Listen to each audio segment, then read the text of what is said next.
Blep.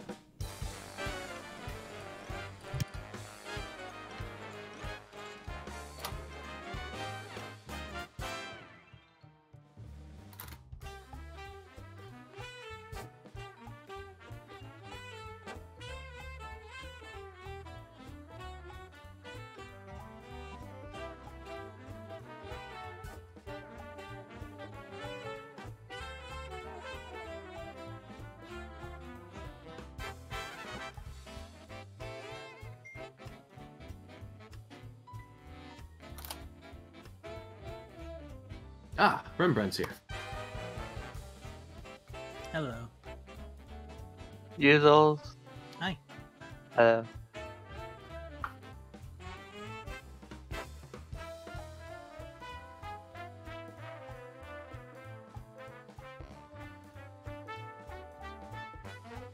You gonna propose to this lizard as well? No.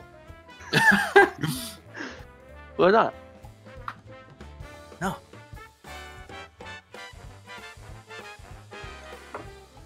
Go ahead and pop into fantasy grants and all that. You'll have some time to do stuff while I do stuff.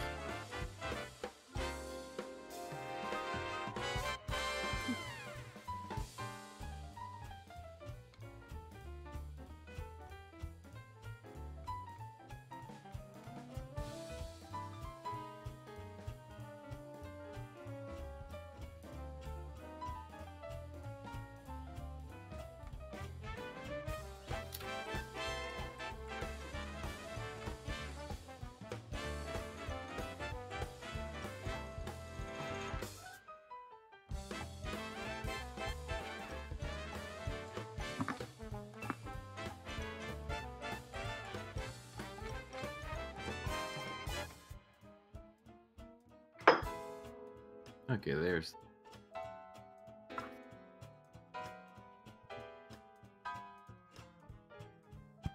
Fantasy Ground is not starting for me.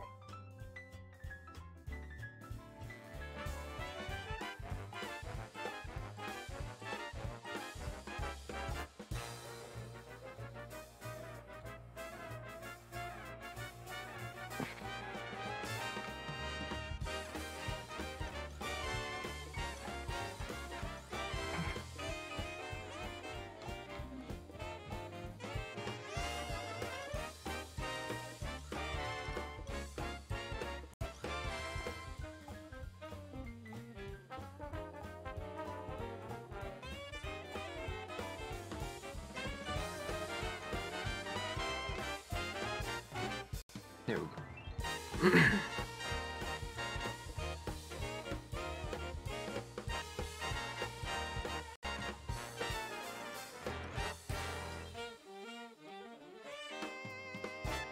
I didn't think you'd added my snark to the donation goal there, Zim. Why not? That's what you said to put as the donation goal. Fair enough.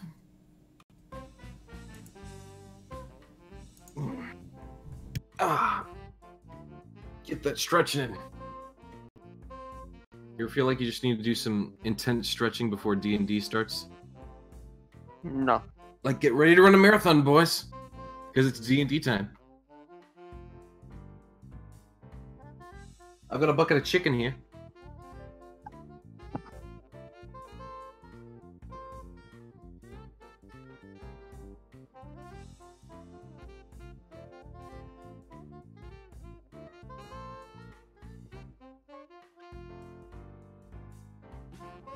I like today's little title card blurb.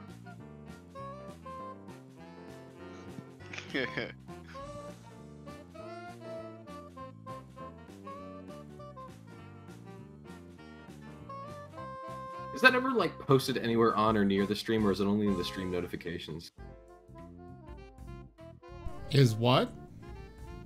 The little notification blurb. That's just in the notifications. Ah. Because it's always a little cute tongue-in-cheek. I've been contemplating adding it to the description on the recording on YouTube. I think that's fitting. That's more work.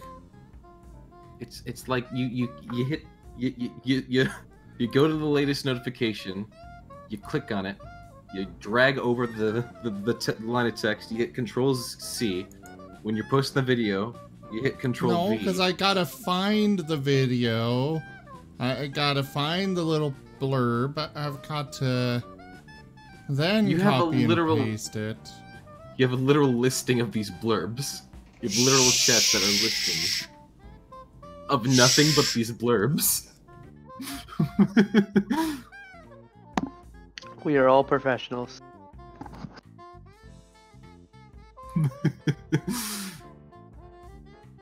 It's more work. Fine. I already forget to upload half the time. And then I realize, oh wait, I haven't had any videos go live in the last few days. Oops. Like I did tonight. What's up? Fantasy Grounds is still not starting for me. What do you mean it's not starting? Click on it and then nothing happens for 5 minutes. I can barely hear you. You need to speak into your mic. I click on Fantasy Grounds and then nothing happens, like for 10 minutes. Yeah, I was having that issue too, and that's why I thought I wouldn't be able to run tonight, but then I realized I just had to do the remote desktop connect.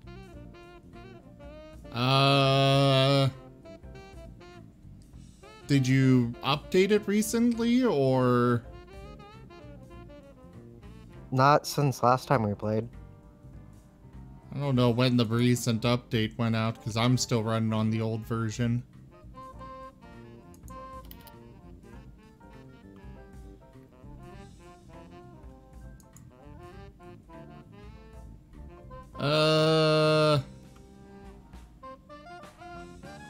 I have no idea what to suggest. Uninstall and reinstall? Yay. That won't On take this too long. internet, that's gonna be hell. Oh no. It's not that big. Well, we can at least still keep you in the loop with the rest of the party.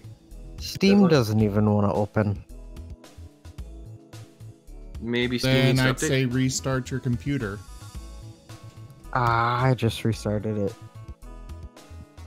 Darn it. Have you tried running any of this stuff as admin? No. Try that. Steam says it's updating. Oh, well, there you go. So do I just give it 3 hours? Yeah. You might have to. The next best thing I could suggest is going into your files and trying to run Fantasy Grounds from the .exe. That's how I usually do it because it doesn't actually show up on my Steam list. Ah. So, you were doing that and it still wasn't working. Yeah. Then, once Steam actually sets itself back up, I would try to re-verify the files of it, if you can try and find it in your Steam library listing thing. Alright. I find it does come up if you actually, type in the name of it in the little search bar thing in your library.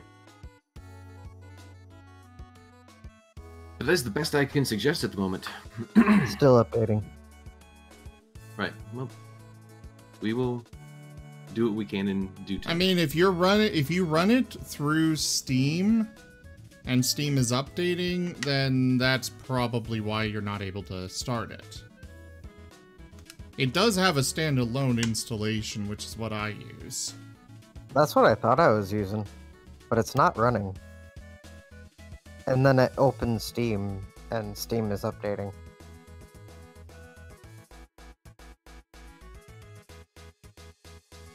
Steam is an awful program. It's nowhere near as bad as the Epic launcher. God.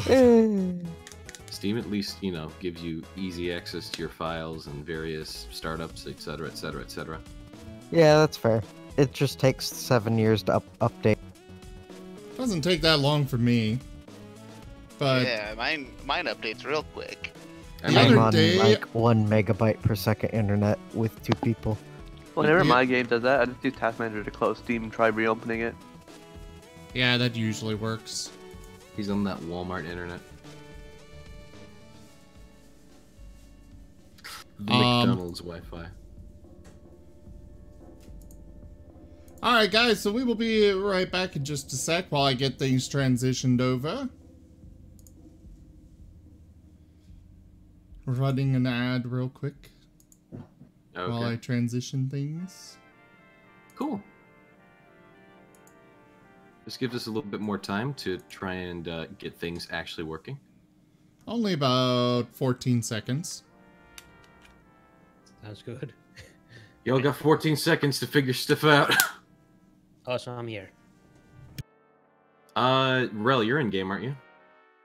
Yeah. Okay, so worst case scenario, Chili can just kind of work off you, right? Yeah. You guys live in the same building, right? Yeah. Yeah, they do. Even before the bus ate their house. I mean, yeah. Stupid bus. Buses are in fact stupid, but that's only because they don't have brains to think. It's in fact, all items are Tales stupid. of our endeavors proliferate. Hello, everyone, and welcome to the stream. I am Razim, and this is Tales of Miraleth Dungeons and Dragons. I will now turn it over to the one that is likely going to die this evening. Graham, take it away. Yes, Risford was having conversation with Graham like 10 feet away from him and decided No. that wasn't close enough. No, please, let's not start it like this, please. So, now we are at an impasse because neither of them trust each other because they rarely speak to each other.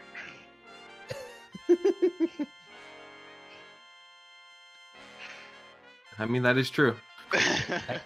Lack of communication is death, as they say. Yeah, it's just, it's definitely gonna come down to them killing each other. But Risforn's gonna win. Maybe. Another me is It's- just going to end up killing himself, making mistake.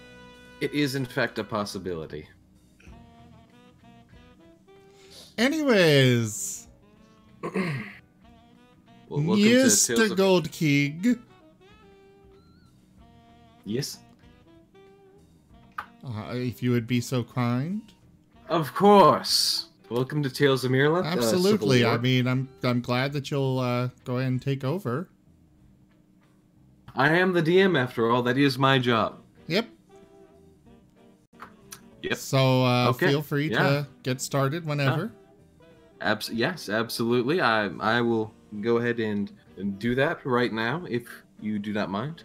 Oh, absolutely. Go ahead. Right. Whenever So, you are ready, you can just get started on this. I'm ready right now. Well, then go ahead. I mean, nothing's stopping you. Indeed, nothing should be stopping me, Zim.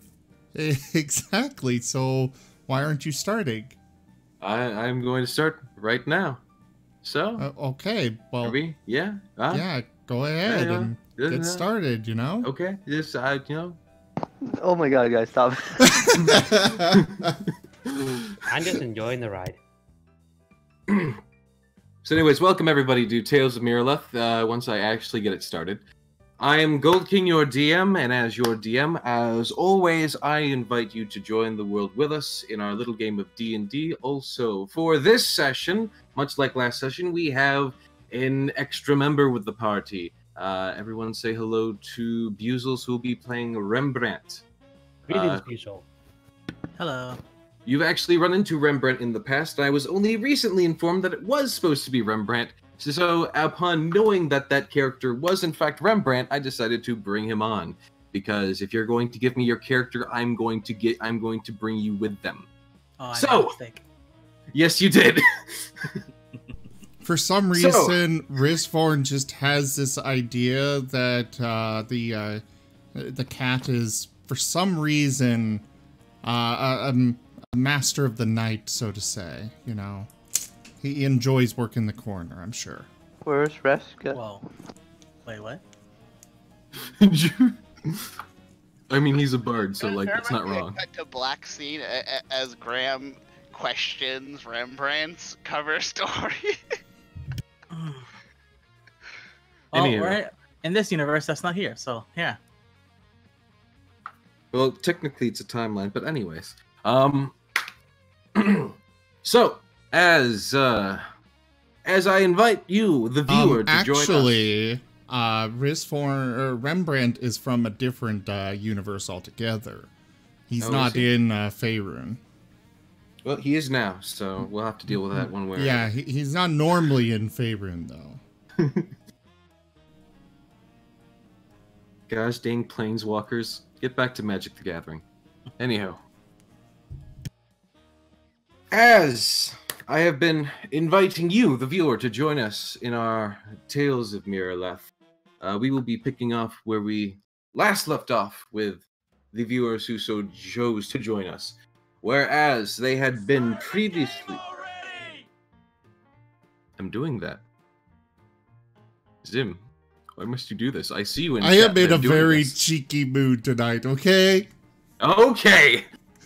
So as you, the viewers, pick up and continue with us where you had left off, you would find yourselves traveling across the moorlands of the southern sort of peninsula of Miraleth, the bastion of civilization that still remains. Oh, cool. I just got some Z coins for clicking out a chest on the stream.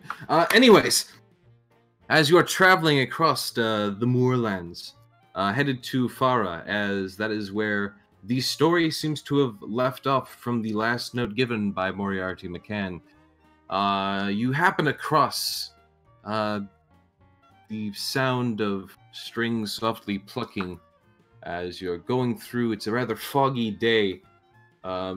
Foggy, cloudy, in every which sense it's just simply gray all around. But as you happen to pass by a lake, you have to bring yourself to pause, as you could swear that in front of you you see Moriarty himself, but as you grow closer, it becomes apparent that that's not the case. As well, this individual is indeed a fox, much like Moriarty, and seems to hold himself much like Moriarty. His fur is gray and a bit more ragged. Seems to take much less care of himself, and seems, of course, generally older. Hobo Fox? Something of the sort. Though still he is clearly a bard, as you can tell by the way he plucks easily at the strings. And he gives you a soft smile as he then seems to prepare to sing a song. A song of which that seems to be softly haunting in its tune. Razim, if you would please pause the music.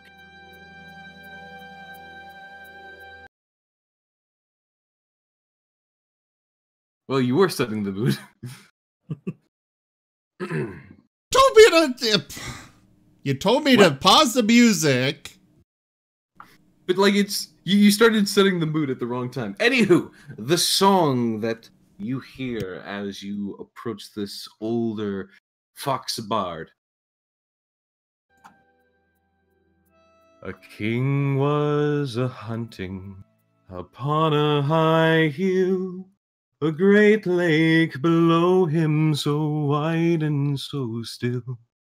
The sweetness of heather, it hung in the air, his eyes sharp and searching for prey. Then down in the valley, from water so black, a giant came crawling, a cauldron on his back. And then came a woman, much greater than he, the dark lark, to the light of the day. From the lake of the cauldron, the lake of the cauldron, from the lake of the cauldron, they rise, they rise. From the lake of the cauldron, the lake of the cauldron, from the lake of the cauldron, they rise. Pray give us some shelter, they said to the king.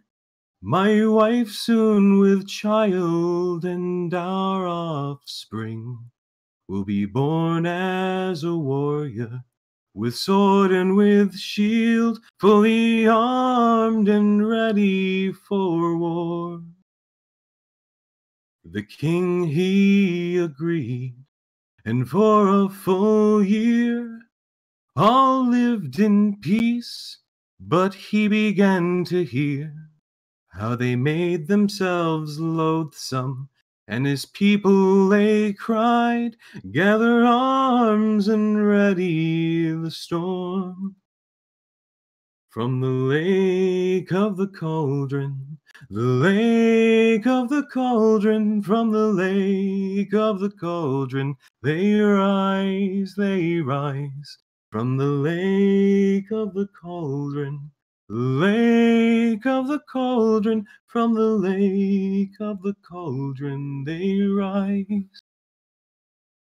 A chamber of iron, and on every side, blacksmiths brought coals and ran off to hide.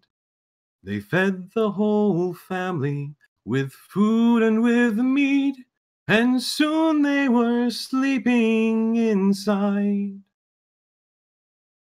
The coals soon were blazing, the house filled with screams. Their children they perished, lost in the flame.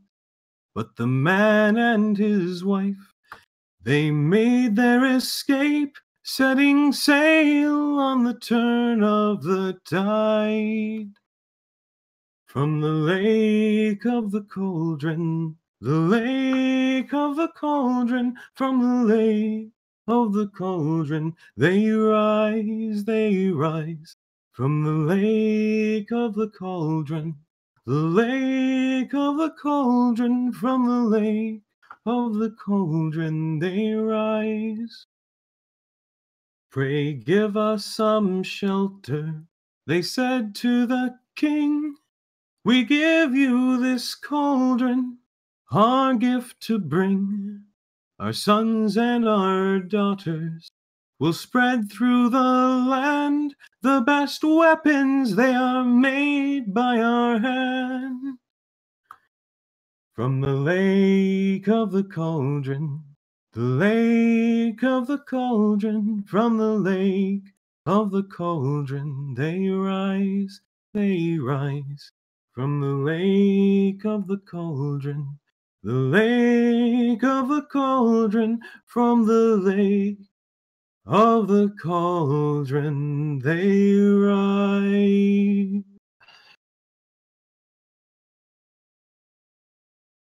That was beautiful. And as he finishes singing this song, he places his instrument to his side and gives you, the individual sitting there as the party, a soft smile. And he introduces himself as Taliesin, and as such, he begins to bow. And as he does bow, the fog seems to pick up, and it seems as though he disappears before you into the fog beneath you. And from the song and the very chill of the moor, you can't help but feel as though you've just seen a ghost. Nonetheless, from this, in looking where he used to sit, you actually do find another note. It seems to be written in the same hand as Moriarty. It seems to continue on this story. As we did last leave our party, they were in the streets of Farah. Actually, they were on the southern dock of Farah, having fended off a band of these merfolk wet creatures that were invading the southern ports, seeming to be a bit of an annoyance to the town of Farah. Let me go ahead and get the map back up. There we are. And have it reshared with the entire party. There we are.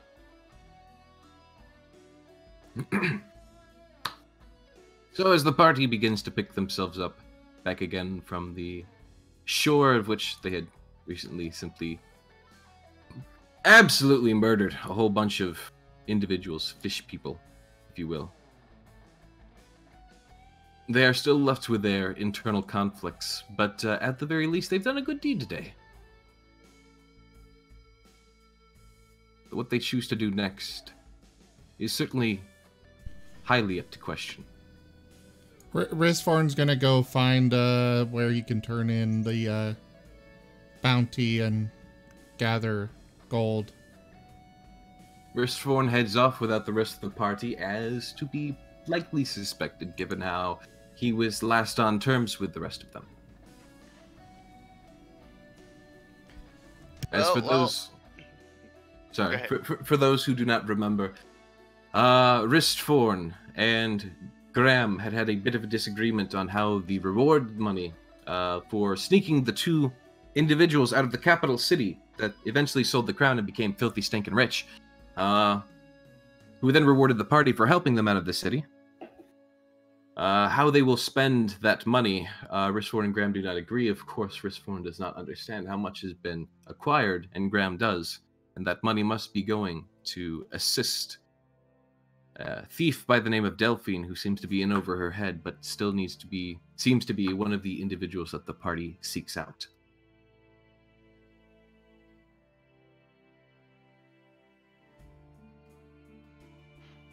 Okay, Graham will approach the party and be like, you know, just because Ristforn is being, here's the 1,000 gold we got from the from those guys, Elemen, and he'll hand the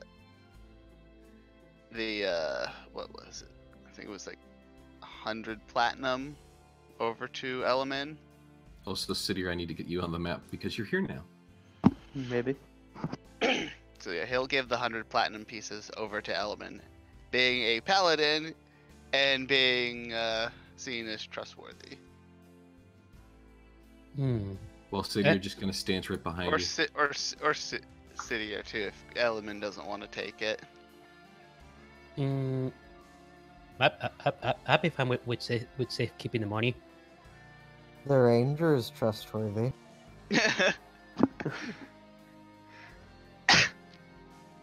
No, I think I should keep a hold of them. Mostly because I feel like Ristforn might mug me or do something else horribly drastic. Especially given the fact that he doesn't want to actually talk about any of this. We should probably go... should we just leave him there and maybe find a place to stay for the night? Personally, I think we should try and resolve whatever bad blood we have between you guys have between him. I mean, I would have been a lot less inclined to feel like hiding if I hadn't seen the stuff I'd seen with it between him and Zale happen, but... Ristforn, just a quick little update as you're moving out. You do notice that there is one of those guards, like, right there on that little side road. Seems to be just standing guard. Just another correct question. You're talking about the that part last game where Graham and Sarah were intimidating somebody. No. Zale was the person who was originally a cavalier whose player dropped out. Oh, okay. I wasn't here for that then. Fair enough. Fair enough. I don't know much about that cell, guys, so I can't really comment on it. Risforn will go up to the guard. Hello. You wanted these things taken care of here? Sorry, one of the things? Yes, they keep coming up on the shore and causing problems. Oh, those sea buggers, right? Yeah, so that being a bit of an issue. Did you figure out something to stop them from coming all together? Well, I slayed a few. Right. So the rest of the guard? Well, fine then. We do thank you. That is appreciative. Don't get me wrong. It's just I'm. What do you is? All right, I'll go find where they're coming from. Right. Okay. Jolly good. He'll head this way, see that everybody's there, and go to this dock. Hey, look, Tato's here for some reason. To jump off and go find where they're coming from. All right. Risforn dives into the deep. I was trying to resize my map, and all I do is pick up Tato. I would like to roll perception to see if Graham hears Risforn jumping into the water. Okay, roll at disadvantage because this is literally taking place on the other side of the dock, and there are waves that are, making the general wash. I hear nothing. Oh no, I hear everything. He said disadvantage. Yeah, Yes, Graham and normally I'm has advantage. Yeah. So, Graham, you are able to just barely make out the sound of something hitting the water outside of the normal crashing of the waves. Though you don't really actually know what it is.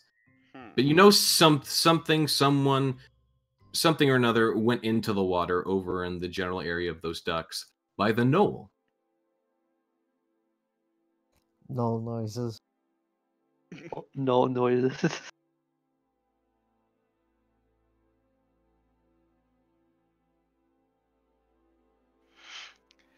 Huh. Well, so what's the plan for us for now? I have no idea since we have no way of knowing what Risforn is doing. Well, I guess we should go find an inn then. I think I don't know how long we're gonna be here. Yeah, it's better to find some place that we can just regroup whenever we have to. Although I still kind of feel like we should deal with that Twilight person, the guy who's the fence for the crown. So, sorry, my audio just cut out for a second. What's going on? Graham is suggesting to the party that they find an inn to stay at, and Right. and kind of like judging the party's willingness to deal with that Twilight person Right. to get the crown back. Of course. Well, with that, you're free to do so. Though you likely would actually properly remember that the Kniff and Knife Tavern, the one you passed by, where you actually had those individuals that you helped get out with the crown, were partying, would probably A, have plenty of beds, and B, be more than happy to give you probably free rooms, given I would your whole hope little so. given your whole little deal with them.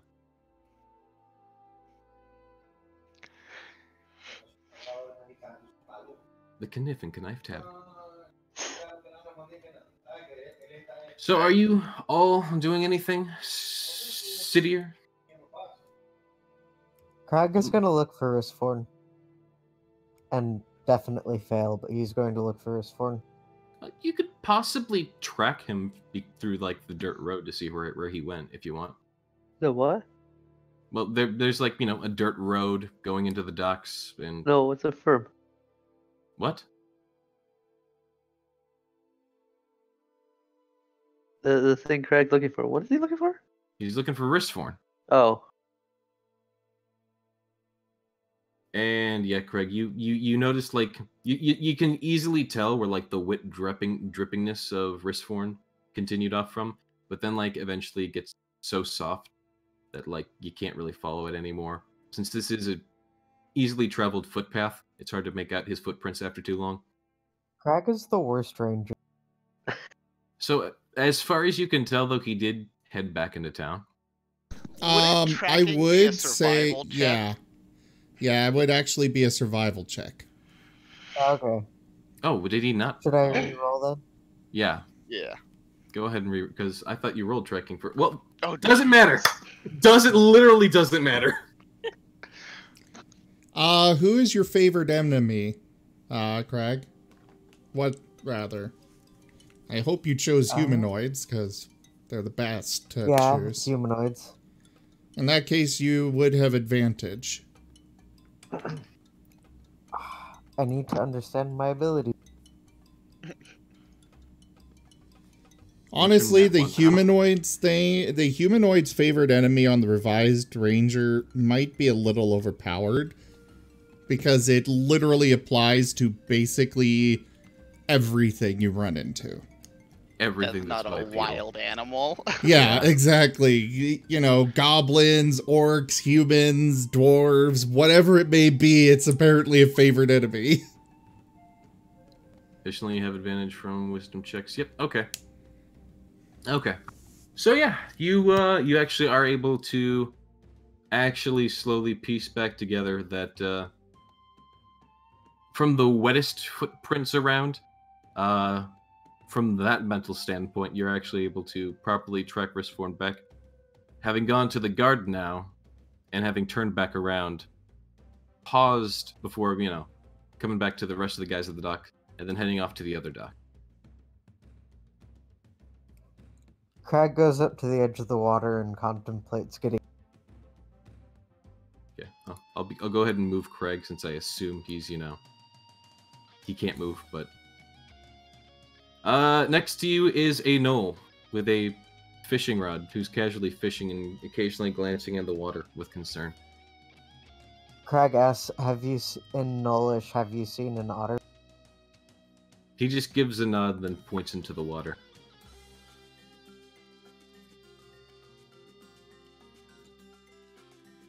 Crag calls out to Risforn over the water, nervous about getting in. Risforn wouldn't hear. Yeah, you most likely wouldn't hear you under the water. Though Craig is... Actually, I think his intelligence has gotten better, but he's still a gnoll. So, translate that how you will. Smart for a gnoll. I mean, he's smart decently in general. He's got 14 intelligence. He's getting there. That's One day well we'll be above genius. average. That Yeah, is. that's actually But I pretty. consider that's Average pretty is good. about 9 or 10. I want I- to roleplay it as average for a gnoll, though. I believe the thing that's going on here is that while Craig is intelligent, he just does not have the knowledge. Because he's, sort of not sheltered, but he's lived a life of it as a criminal and woodsman. He could be like very, very smart. He just hasn't had the opportunity to make that a thing. If he went to college, he'd probably be, doing decently well, but he never went to college, and he was never properly taught how to read. What are words? What are books? He could easily comprehend these things, but he's literally never been taught, so... It's not that he doesn't have the capacity to do so, but that he's just never been given the opportunity to. Crag slowly. I mean, gets into the Risforn's been water. trying. Yep, and you're making some progress there. It's actively making him smarter. Sidier will Craig gets try into looking the for a water tavern. and tries to swim after his form. Hold on. Craig is swimming after Ristforn. What is Sidier doing? Looking for the tavern with Graham. Okay, Graham, you know the But, tavern. Sidier, Yeah, you but what does Sidier have to say about the taking on the Twilight person and retrieving the crown? yeah, Sidier. So there is another person, much like Midnight here, if you remember who Midnight is, called Twilight, who is believed to either be related or maybe in the same clan. They wear much of the same clothing and have the same sort of intimidating presence about them. They likewise run with thieves. Then let's go do that.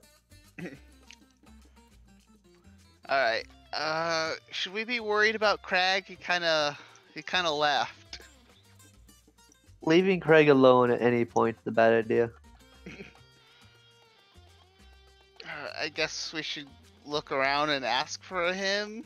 I mean, you guys did just kind of clearly see him walk off. Like, while Ristforn was doing this, while the rest of you were talking, Craig just kind of wandered off, and you probably... I don't know if any of you were watching. Graham would have been- probably would have been looking, but not like actively like tracking exactly where he went. No one notices the null. 10 stealth. I mean, he literally didn't roll a stealth roll, so it's up to you guys if you were actually paying attention. I think Sidier Graham would be paying probably would attention. have seen him walk off, but he probably didn't see him go to the other dock and jump in.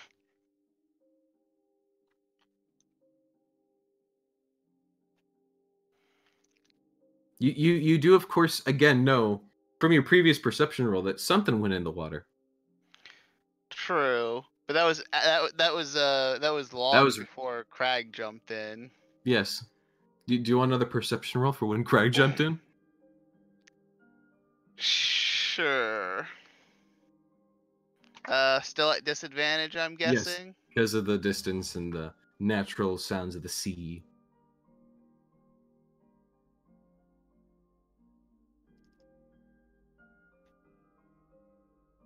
I'd say that's just barely enough to make out, a body hitting the water.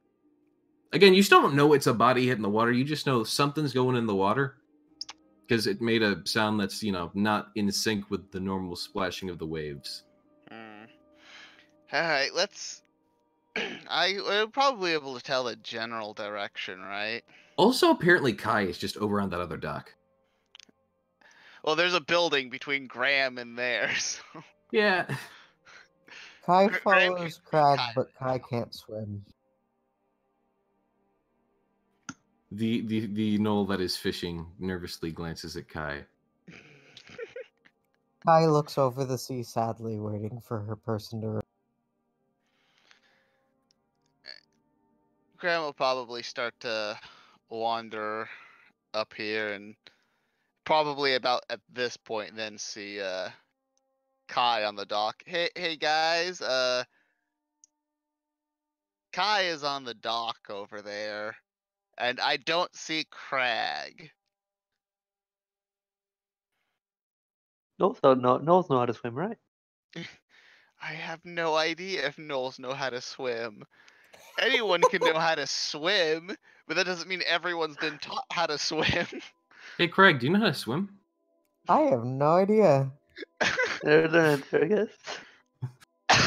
Probably roll little bit. roll a is there a swim check in this? Wouldn't it Definitely not in be- the ocean. He would probably swim in small ponds or rivers at most.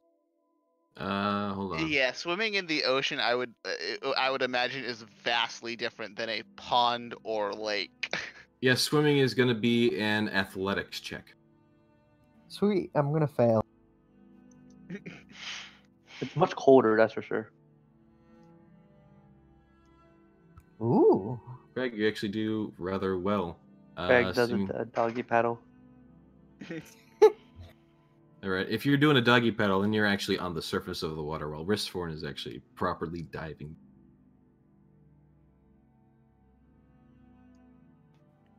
I have no idea. Crag is doing whatever he does in rivers, which is probably like the frog swimming. Yeah, I Oh. got you. Rembrandt got a second wind. Yes. Something's going on off screen. I'm not There going you to go. say what. Graham will come over and pat Kai. Kai makes sad bear noise. Sad paranoid. I don't think Graham could possibly understand the body language of a bear. Meanwhile, with Ristforn off on his little adventure, as you are diving deeper and deeper down, Ristforn, you think you actually see some sort of strange sort of layer of huts about deep under the water, where you see these sort of creatures sort of generally walking about themselves.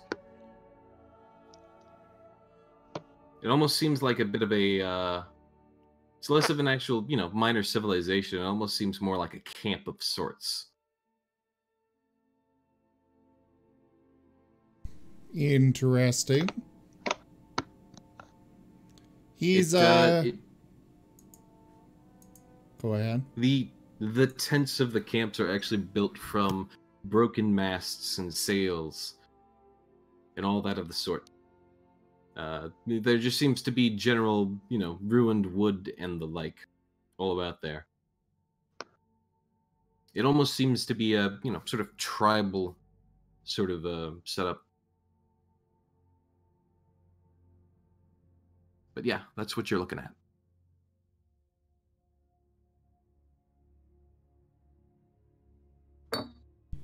He's going to cautiously swim closer. Readying to throw an electrifying bolt at them. All right. As you do swim closer, how close are you getting exactly? He's just gonna swim about 60 feet away. 60 feet away. None of them seem to properly take notice of. They all seem to be, shambling about whatever their own business is. It's kind of hard to tell what their own business even is. They are, in fact, they almost seem to be like halfway between whatever being a fish is and being undead. But they do still have various, general attributes of creatures that did once live on land. Being more bipedal, some of them having some sort of snouts or the fading pointed ears seem to be slowly turning back inwards as their bodies are kind of decaying. They're gross. They are very gross. They are hideous and disgusting, and by all means, abominations. He's specifically going to try and sense anything magical down there that might give an explanation as to why they're even here in the first place. All right.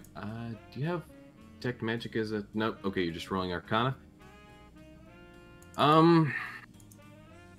Well, you really don't have any way of being certain, but given your previous experiences, especially with the frickin' dinosaurs that ate your boat on the way in, there's a possibility that these could have something to do with the darkness that you've encountered here in Miraleth. But at the same time, you notice that they aren't generally glowing purple, and they aren't. They don't seem to have that sort of aura about them of being possessed by the darkness. So he doesn't see like some magical orb or anything that might be causing it? Nope. There's nothing specifically magical about this whole little area here.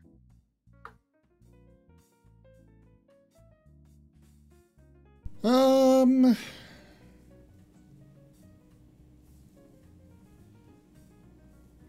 He will, probably go up this now for some air. All right.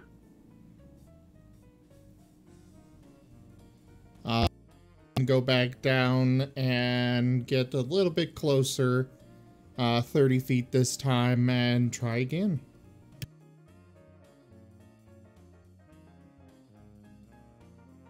Okay. How much closer? I said 30 feet. Oh, right, gotcha. 30 feet, okay. Man, these creatures either have horrible perception or they're just having a really off day. But either way, they just still don't seem to actually properly notice you. Perhaps taking you as one of the general fish that swim in the area, as they still seem to sort of monger about. You don't see any of them seeming to, again, have anything particularly magical, but you do happen to actually take note of something that's occurring in one of the tents. You see a freshly drowned body in there that they seem to be looking over and doing something with. It looks as though one of them is casting magic through the body. And given that it's a decent Arcana skill check, I would say that you could probably understand that they're trying to make more of themselves. That's what he wanted.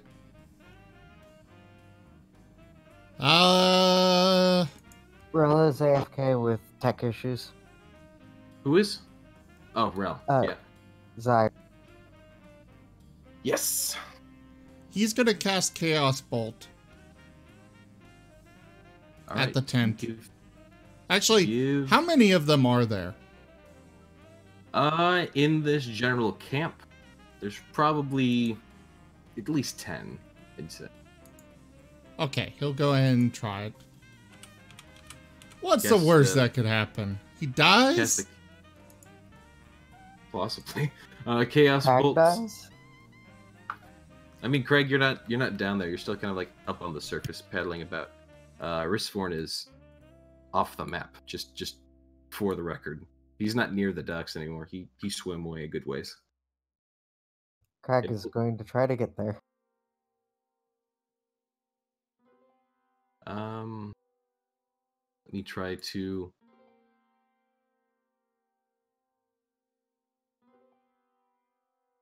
I'm gonna be honest. I literally forgot what these things were called, and I didn't have more tokens for them set up. So give me 1 second.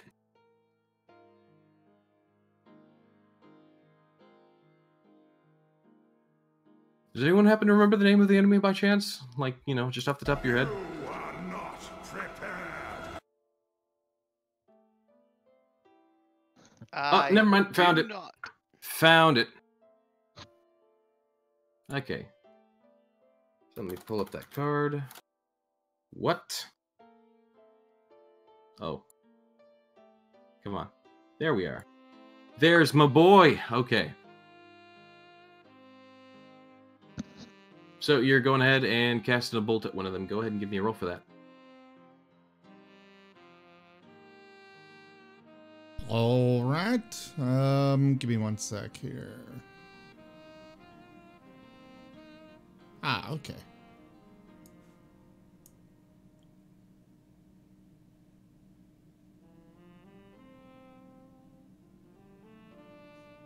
He's specifically going for the tent, or for the ones where it's making more.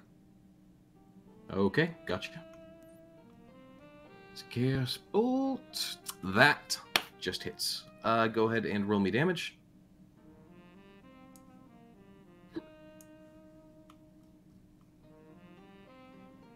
All right, as your lightning bolt tackles It's through not the a water. lightning, it's chaos. Right, chaos. As your chaos bolt crackles through the water. We're gonna go with psychic damage on this. Okay, psychic damage. As the chaos bolt crackles through the water, making bubbles around it as it whoops, didn't mean to do that. As it projects itself. It does seem to hit the creature in the back of its torso, interrupting its concentration on the spell it was casting. And as it does so, it moves a hand to hold its head and turn to look at you. And it does, in fact, see you. It points a finger out and gives some sort of weird shriek that seems to alert all the others. And yeah, initiative. Let me go ahead and get these boys up there.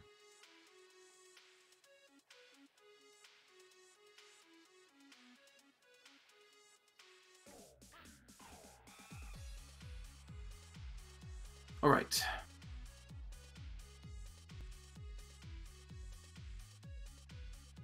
So as the first turn of combat starts, Rishforn, you actually got better initiative than all of them, so you will be able to make a second action.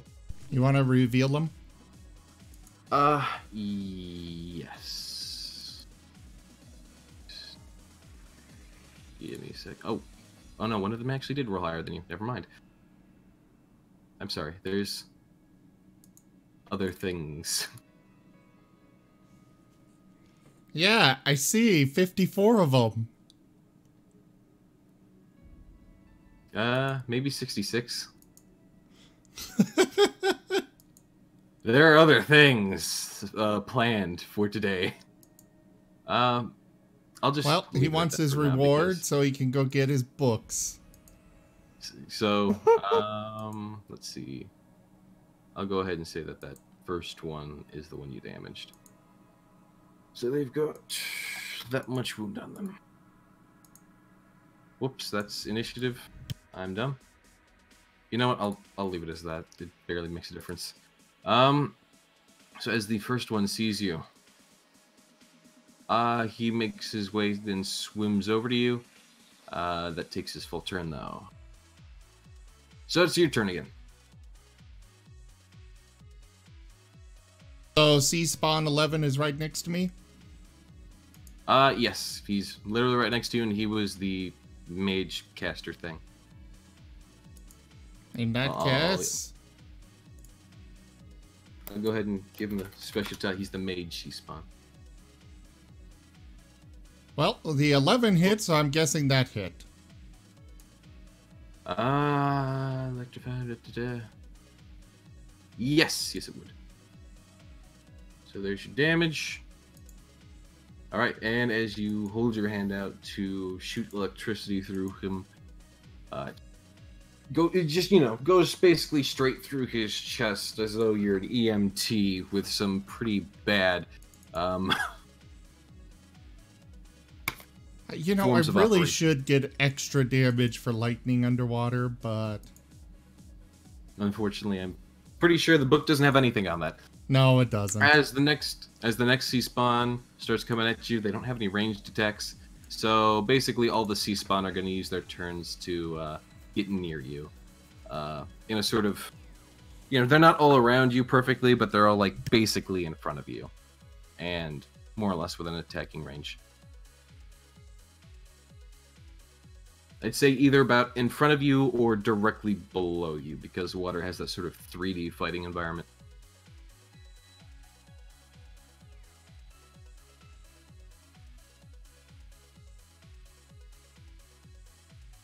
So it is your turn again, Rishforn.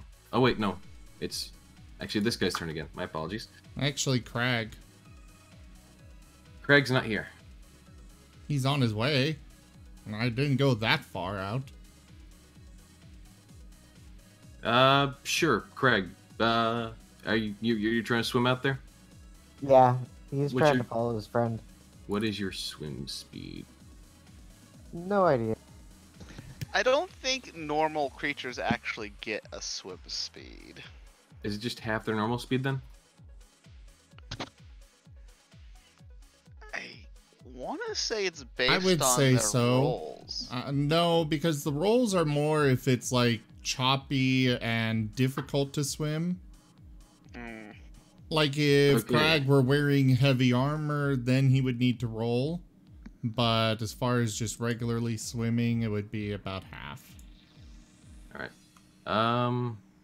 And yeah, he's not wearing heavy armor, is he? No. Okay. Good. Then he's about a third of the way there.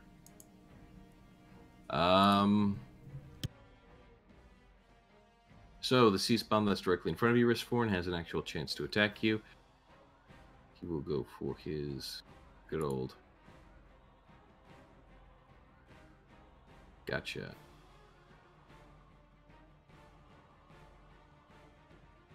Going for. Where's the. Okay, there it is. Jeez. Okay. Going for a little chomp at your shoulder.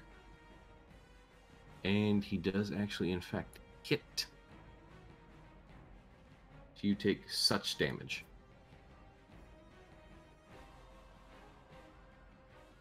And then it moves on to your turn.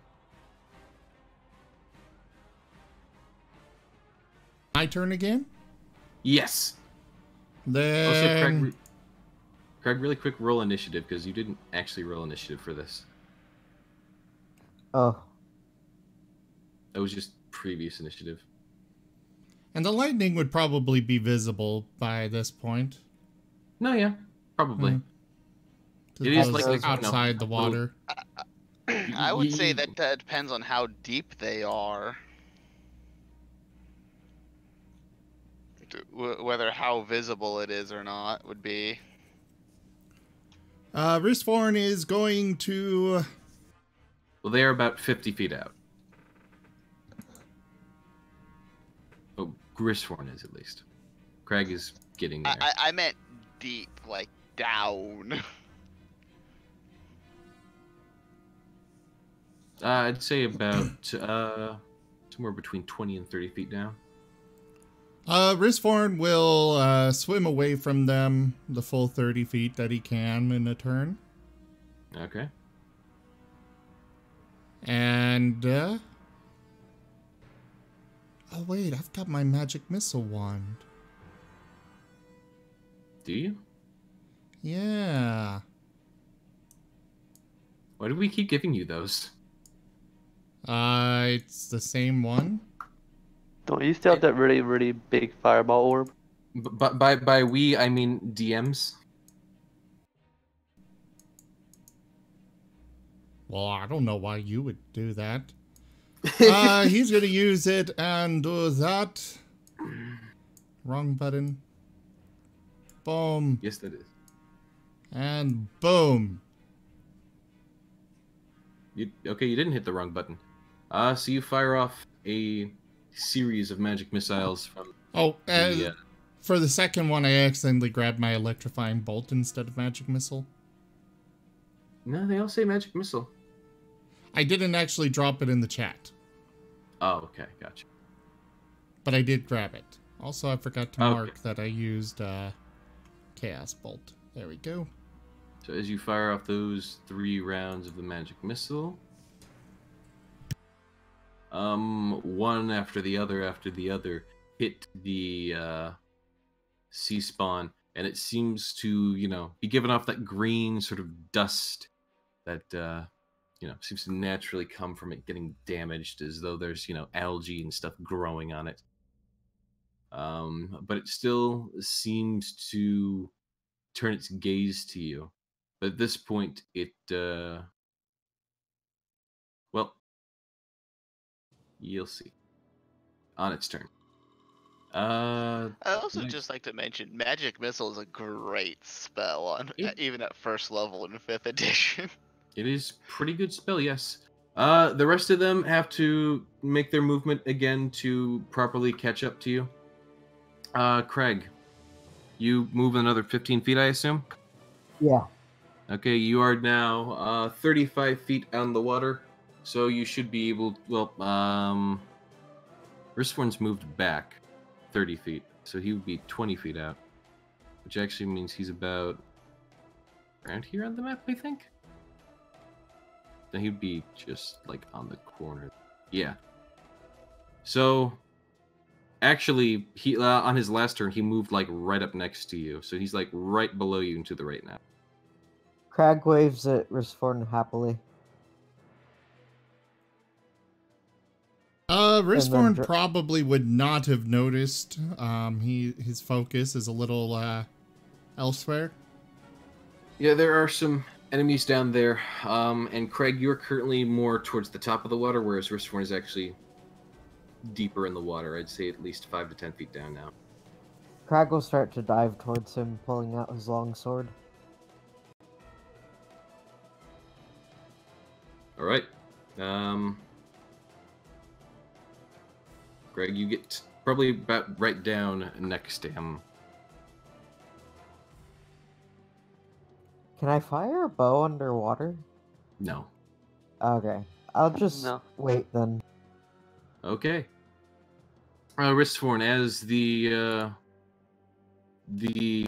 mage that you had attacked before starts to take note of its damage, it actually turns to run and it moves its 30 feet away from you as the other ones start to make pursuit.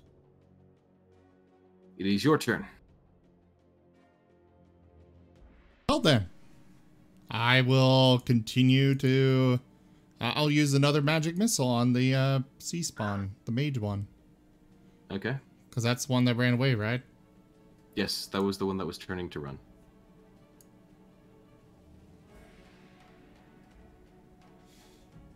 Okay. Much as I'd like to have the damage spread out, he would have focused all of them on the mage. Right. Do you have a... Is there a range on that? 120 feet.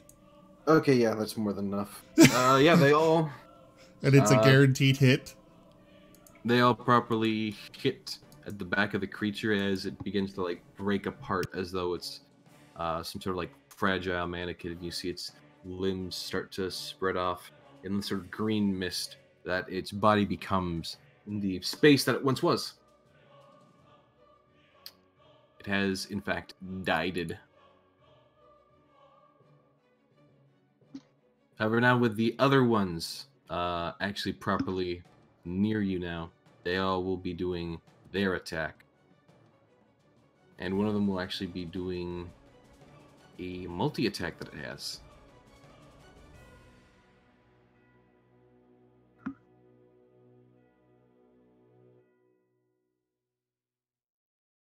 So, to do attack. That's a miss. Swing and a miss. Swing and a miss.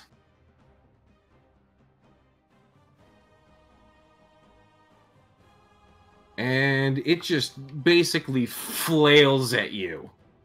And apparently doesn't seem to really be able to hit anything, as it's trying to basically keep up with your swimming as well as attack you. You are just nimble enough in the water to dodge all of it. But there are other ones that are still coming to attack you. That probably won't hit you. Yep, the next one doesn't hit you.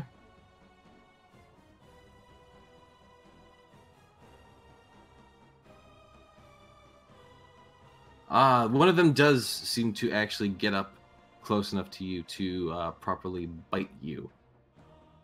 And we'll do some more damage. I would like to press my no button. You do not have one of those. Yes, I do. Because you are not the dungeon master.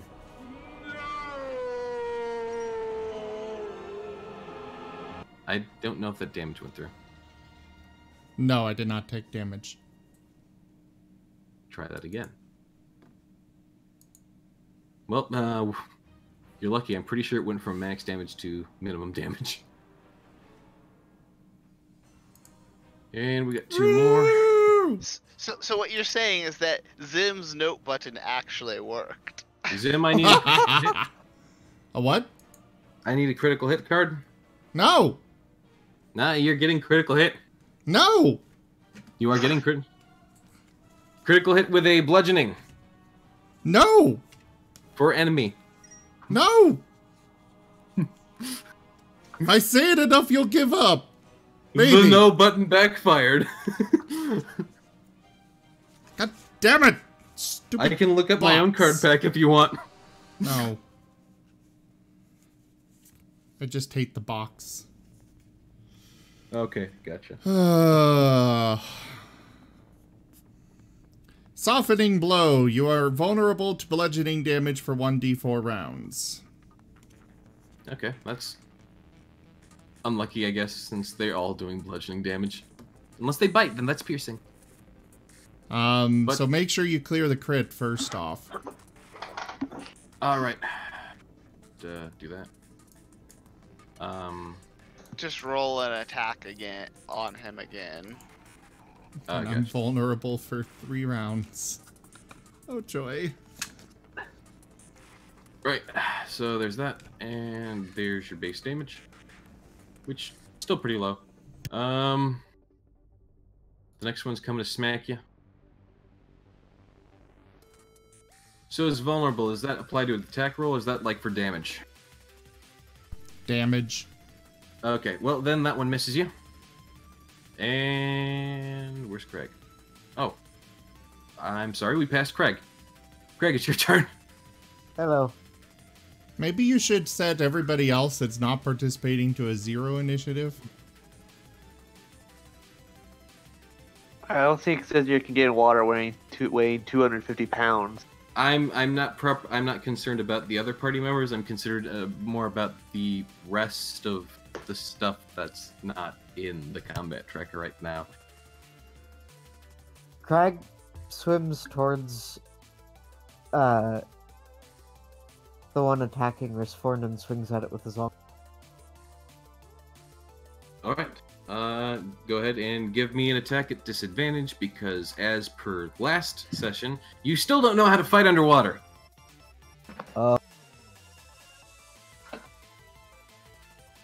You idiot! Ah, that's pretty good actually. I'm pretty sure you still hit it. So go ahead and roll me damage. Learning. Right, and you are attacking the one that bit Risforn, I believe, correct? Yeah. It would be ba that boy. It's that boy.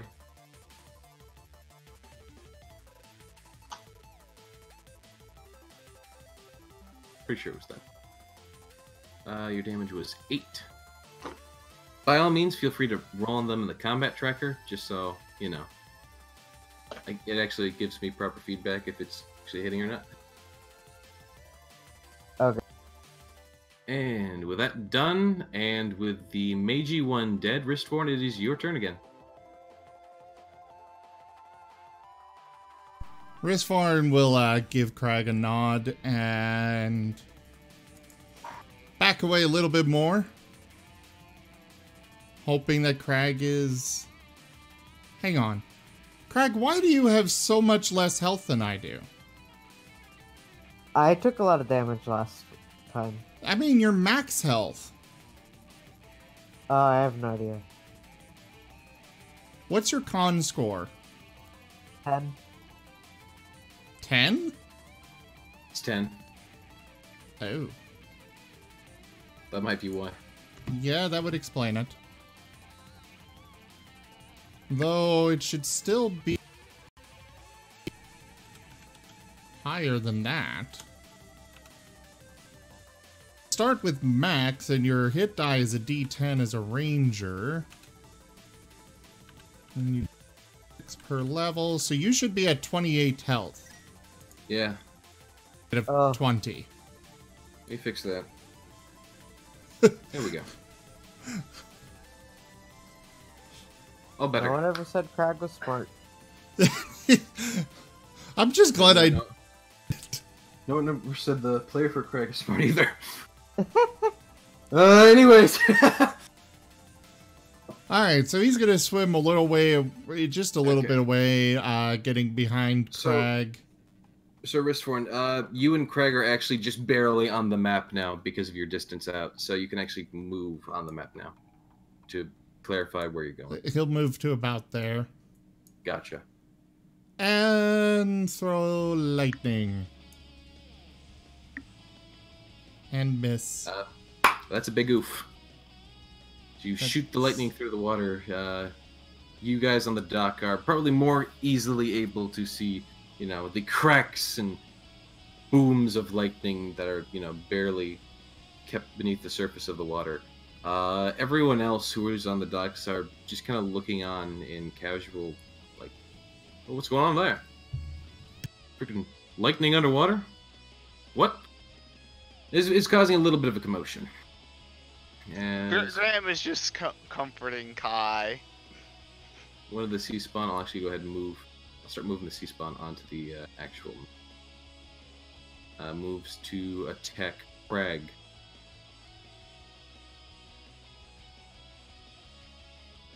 And straight up fails. As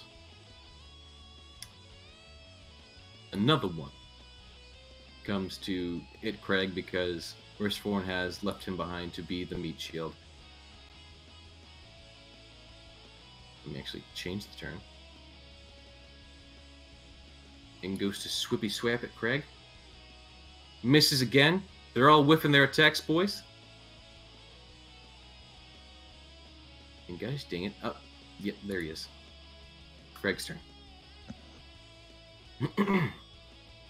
Crag goes to swing at the nearest one with his long. Alright, you may go ahead and take the swing, again with a disadvantage. Because you can't fight underwater. Oof. We need a critical fail, Ristforn. Or Zim. No. Hey, he's the one that went underwater. He knew the risks of constantly rolling disadvantage. Alright. Or maybe he didn't, but you Twisted know, ankle. Your speed is reduced by 15 feet until you finish a short rest. Okay. So instead of that, I'm going to go ahead and adjust that and say that you twisted your wrist. Because it makes literally no sense that you twisted your ankle when you're not even on the ground. So... I mean, you can twist your ankle in water by making the, I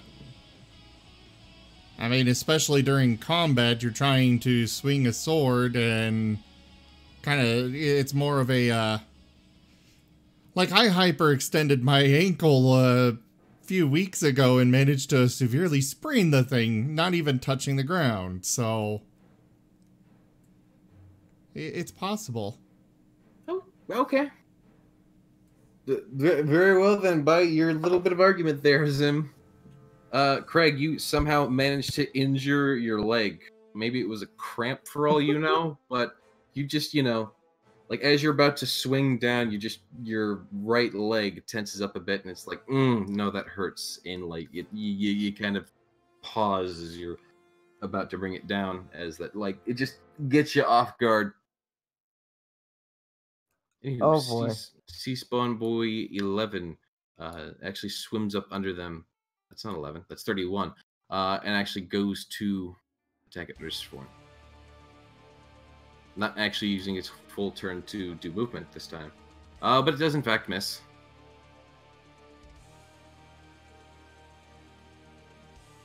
And then the other sea spawns start swimming up. I'm just gonna roll the attack for one twice because it really doesn't matter which one's doing what, as they all have these same stats. Just to save time. Alright, you're weak against bludgeoning. What does that do to the damage? I would increase the damage that I take, double it. Okay. So that's 10 damage there. And that one misses. Thank you. You're welcome for whatever reason. What is the rest of the party doing, by the way, was this little fight battles going on?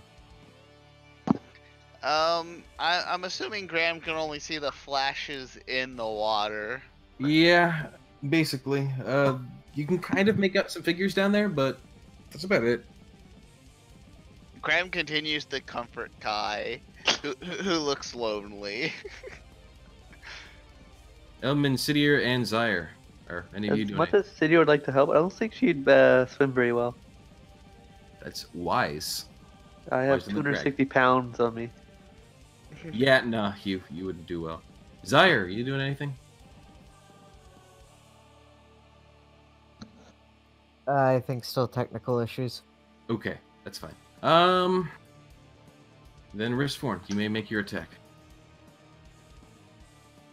Instead of attacking this turn, Risvorn is going to cast Mage Armor on Crag. Okay. Give us that mage armor.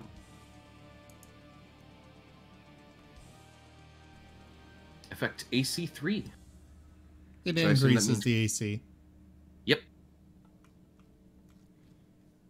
And that is a bonus action. Oh. Oh wait, I can't cast multiple leveled spells in one turn. Alright, that's all. No, you could not. Alright. Then...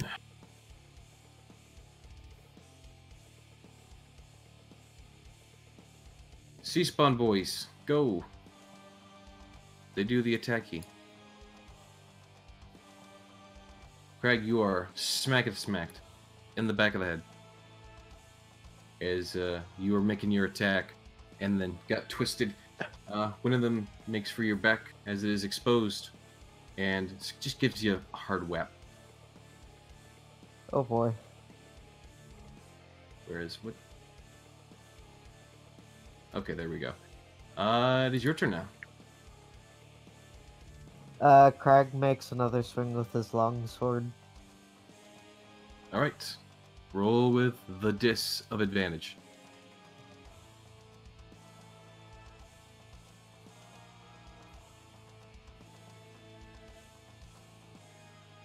One sec, I want to confirm this. Confirm what? That we actually do have disadvantage. While attacking underwater without proficiency? Damn, a 19 and a 1. That's rough. This is Okay, the yeah, second- if you don't have a swimming speed, then yeah, disadvantage. All right, Craig, let's see what this next one does. You can actually attack with a bow underwater. It just automatically misses if it's beyond the weapon's normal range. But the roll does not have disadvantage if the weapon is a crossbow, a net, or a weapon that is thrown like a javelin. I just have a long You can throw a javelin effectively underwater. Apparently. I think, feel like that's I think the reason why they say that is probably because, you know, it's not that much different than a fishing spear. Yeah, That is I guess true. so. But have you ever tried throwing something underwater? It doesn't work very well. Here. When making a melee weapon attack, a creature that doesn't have a swimming speed has disadvantage on the attack roll unless the weapon is a dagger, javelin, short sword, spear, or trident. That sounds right. You have a short sword, right, Craig? Yes. So it does not have disadvantage, Okay. which means Well, he my should get to apologies. re-roll his previous roll too. No. Oh. Previous one. We'll just re-roll the one here. And you know what? What I'll do is I'll go ahead and I'll be gracious and we can ignore the net one from the past because of my error. But to keep things moving along, we'll Hey, just where re-roll could- this one. Hey, where could I check swimming speed? Is that would that be? That like, is something that your race or a magic spell would provide. Yeah. You don't have one. Otherwise, it's Yeah, basically half speed. Yeah, it's not something that's very common. But you There know, you for go. an otter, they would definitely have one. So, Yeah, that's your new attack, Craig, which you, again, didn't roll on anyone, so I need to actually check to see if you made it past there. So they're AC. still they're still fighting underwater, right? Yes. Okay, They've been good. fighting underwater this entire time, and I even gave you a chance to respond to that. Yeah. Just So, Craig, roll damage. Preferably on the one you're attacking.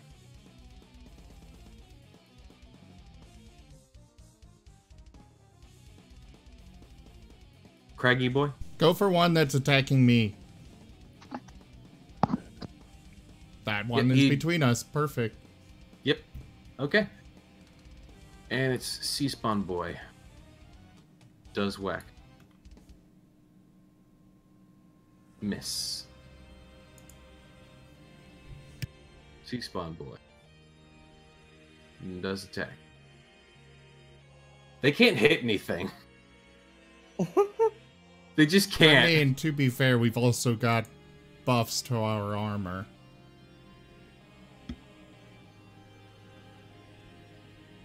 Oh, let's see. The attack that smacked Sea-Spawn 25 was able to stagger him. And I'm just going to go ahead and apply my own Nat 1 to him because he did Nat 1, but I'm just going to go ahead and say that he's not going to attack for a turn just to speed things along because I had other things besides the attack of the fish people planned for today. Another one misses. And... Oop, it's back to wrist form.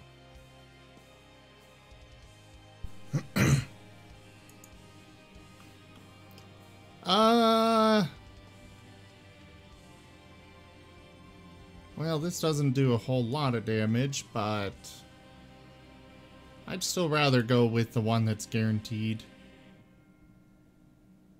Actually, it has the potential to do more damage than my electrifying bolt, so yeah, we'll go with it.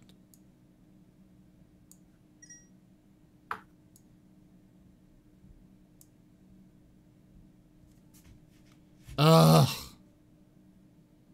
Alright, yeah. Entirely average. Entirely average. You hit off 3 shots against the sea spawn, and it is, of course, still staggered. You seem to only add to its staggering. But back to Slappy Boys that can't hit shit. It's Craig's turn. Oh. Crag continues to attack with his long sword. Give us a swing. Apparently not at disadvantage. I almost rolled that on myself. Yeah, okay. You got a hit. Go ahead and roll the damage. I didn't mean to do that. Take whichever. Just to speed things along, I'll give you the larger of the two. You know what? I'll go ahead and keep it. I'll say it's part of the critical against him. Just, again, to speed things along.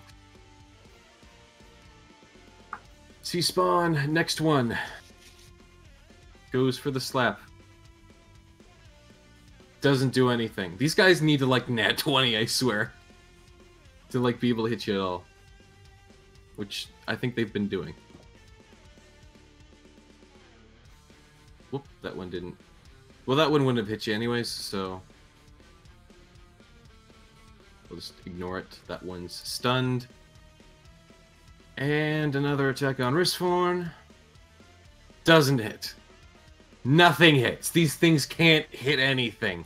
They couldn't hit the broadside of a barn. Wristforn, it's your turn. He's gonna give an apologetic look to Crag, cast Dragon's Breath on himself, and back up just enough to get them all in it. I'm a fire in Malaysia. He wants a throwback to 2006.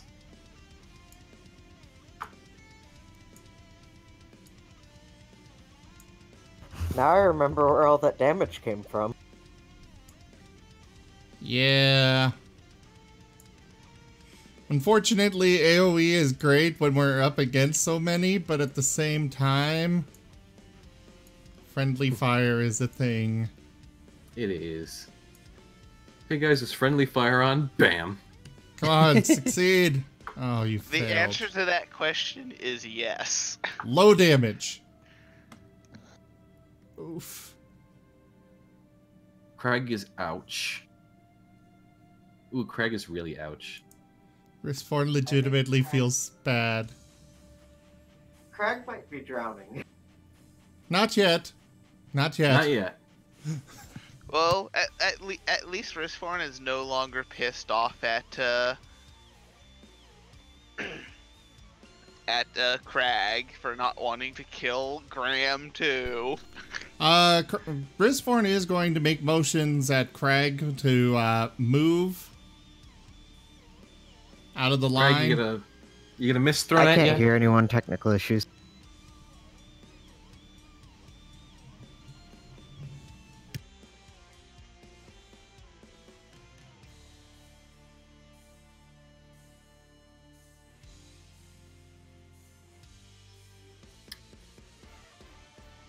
I am back.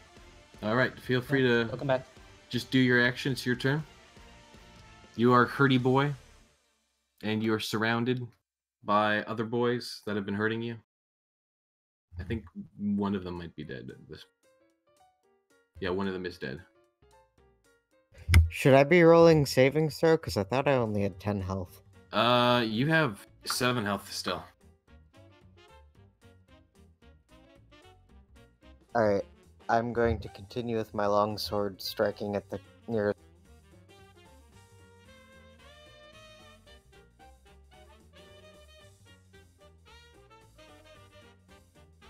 You get a hit. Give us damage.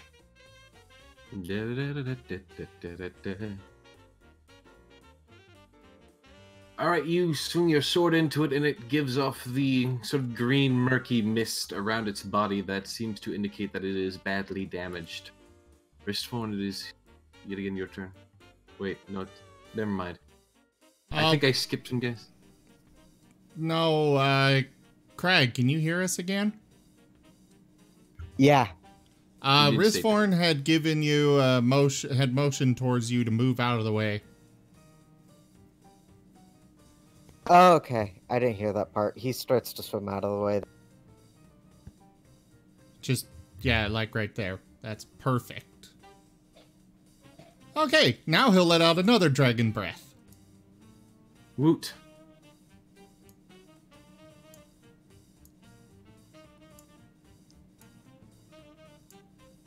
Everyone on the docks just hears as Risforn yells out, "Ree!" under the water. Wouldn't the water like muffle the sound almost completely though? Almost. Not entirely. Okay. It's just, you know, barely there. Right, the sea spawns start all actually starting to focus on Risforn now because they don't like that.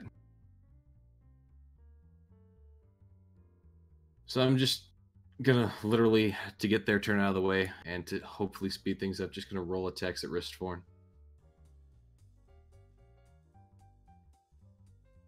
Risforn, you take 6 damage.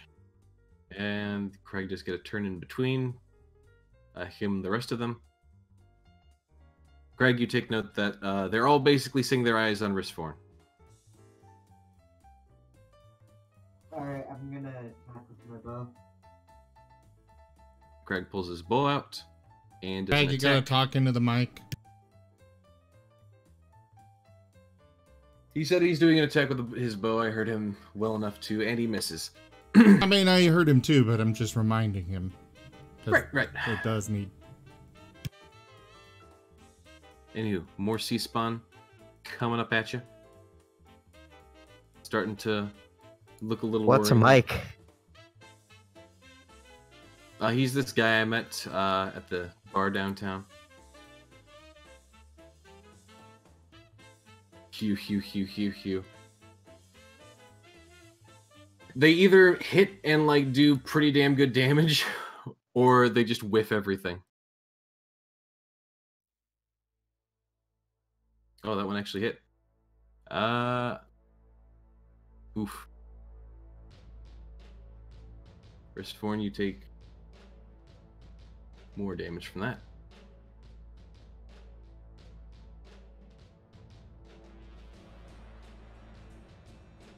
So Ristforn, you're not feeling too good. Given these recent attacks and gang up on you. Since 2 of them actually got hits off this turn. But it is now your turn to do as you will. He will, once again, put some space between him and them. And Dragon Breath. Move him up a little properly in the cone, I think.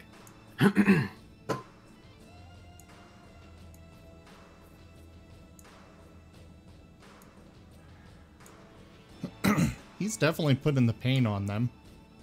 Oh yeah, he absolutely is. These ones are just noticeably stronger than the last ones. They actually aren't? They're definitely taking a lot more damage than the other ones were. Which is strange, because this is literally the same creature. Maybe it's just that there's less people, like, just hitting them constantly. Yeah, that's kind of what I felt it was. One of them is dying, though. And the other ones don't look that much better for wear. Right, the one that was stunned is done now. And because you keep doing the thing that they absolutely hate, they of course are going to continue to aggro on you.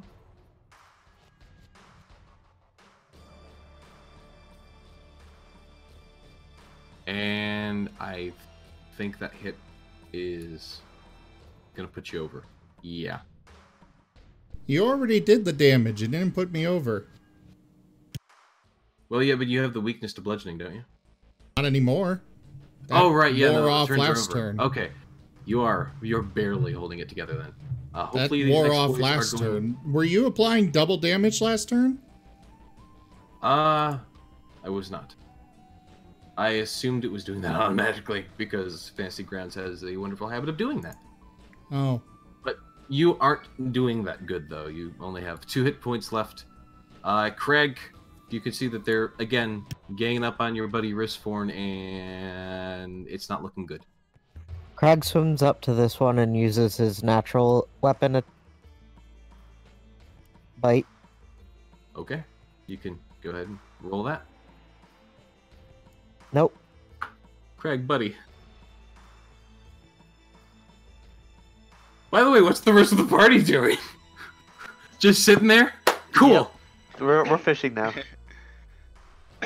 Fishing along with the knoll that's sitting there, and Kai, who is just kind of curiously watching as thunder and lightning crackles beneath the water.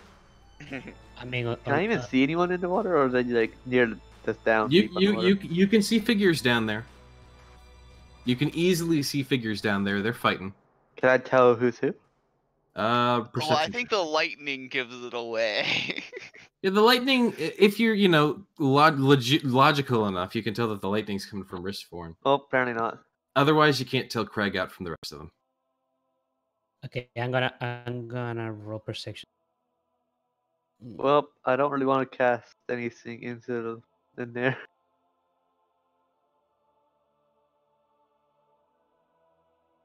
Elman, you're able to tell which one's Craig and which ones are the enemies. Okay, enemies going to start throwing javelins at the ones that are not Craig or what's it called? Rich. Yes. I'm going to assume you just move out onto the boat to do that. Go ahead and give me an attack roll on one of them. Okay, well. And then afterwards, you can go ahead and roll initiative.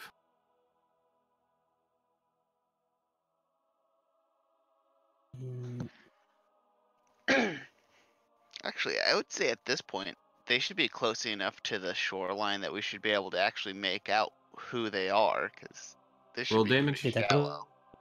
They're still about 10 feet down. They're not that close to the shoreline. You need to remember that, like, about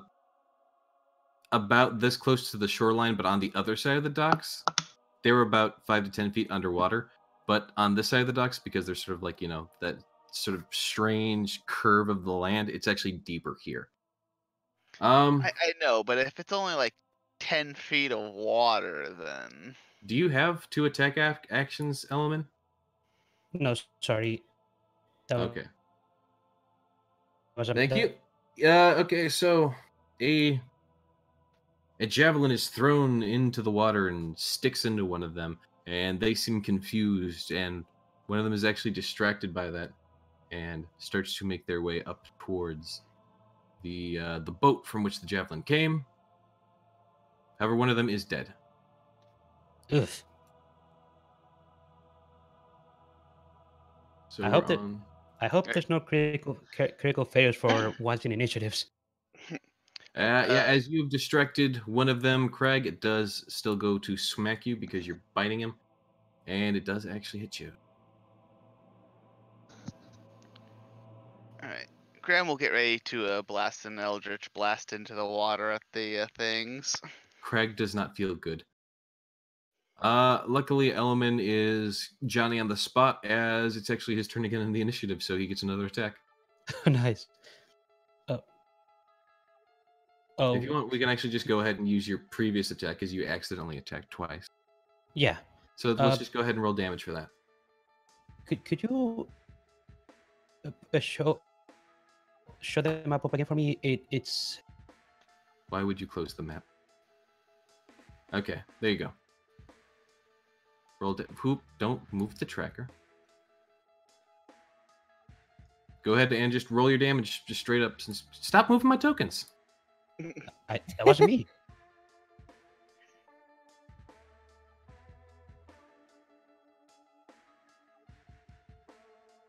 Alright, 5 damage to that boy. Oh my god. You know what? Screw it. He's dead. He's literally got 1 HP. He's dead. He had a heart attack after being hit. These things aren't supposed to be, you know, the most bulky of guys, so he kind of just falls apart. He does that whole little Thanos snap thing where, like, he sees himself turn to dust and he's like, oh, okay. Alright, I think it's Graham's turn now. That's right, Graham's actually doing things. Where are you in the... Wow, you got really good initiative. Yep, it's your turn. I didn't think you were. But Graham didn't roll a perception for seeing who's who. He knows which one's Wristforn, and for the other 3, it's I guess he could take cues from Elman because Elman does know. Except Elman just killed the one that he was going for. There, I think I know. Yeah, Graham, you're just able to make out the shapes of fishmen versus not fishmen. Yeah, but Alright. So I shall do the things.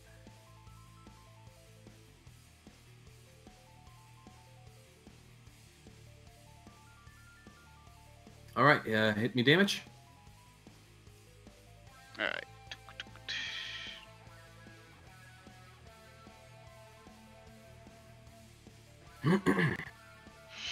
Yeah, Wristforn, right in front of you, you see a similar form of magic shoot straight through the water and smack the creature that has been wailing on you up to this point. And that actually seems to be enough to kind of like make it turn its head and distract it, enough for your turn to come around and you to finish it off.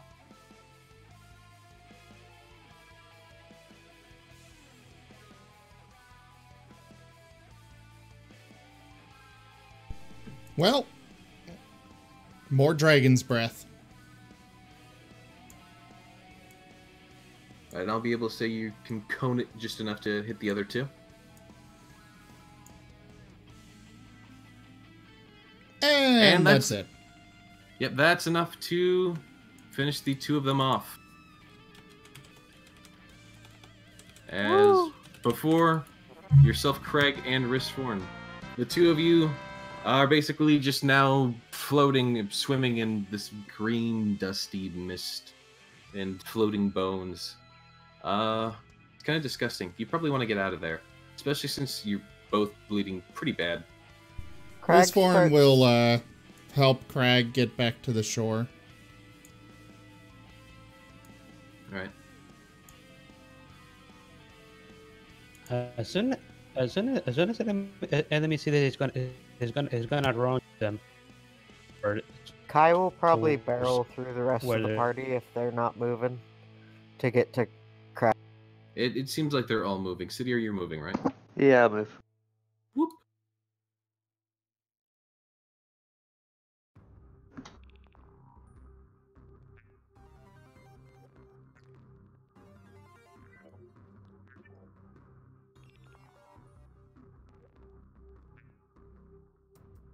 Greg and Richforn, the two of them are barely able to pull themselves up onto shore, just behind a stone wall that's, short enough that you can tell that they're there.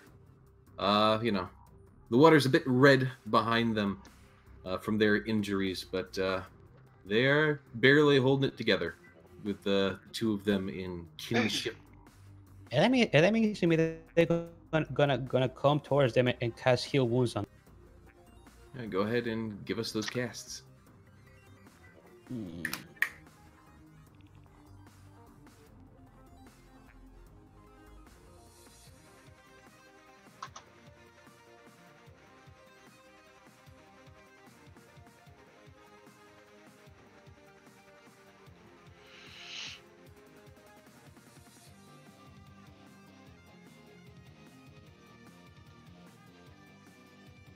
All right. You cast Cure Wounds on the both of them. The two of you feel a little bit better. I assume you would be somewhat thankful for Elman easing your pain ever so slightly. Crag smiles thankfully and pets. I probably should specify, your wounds do hurt just a little bit more because you were, of course, swimming in salt water. Can I also finish off the healing? You may do whatever healing you wish to do as well. I'm gonna cast Prayer of Healing. And enemies mouse at the padding. Graham will be like, "Hey, are you two all right?" Crag says fishmen hurt. I don't think there's anyone else I can heal with that. Nope. Risforn will nod appreciatively to both of them and head off to that guard again.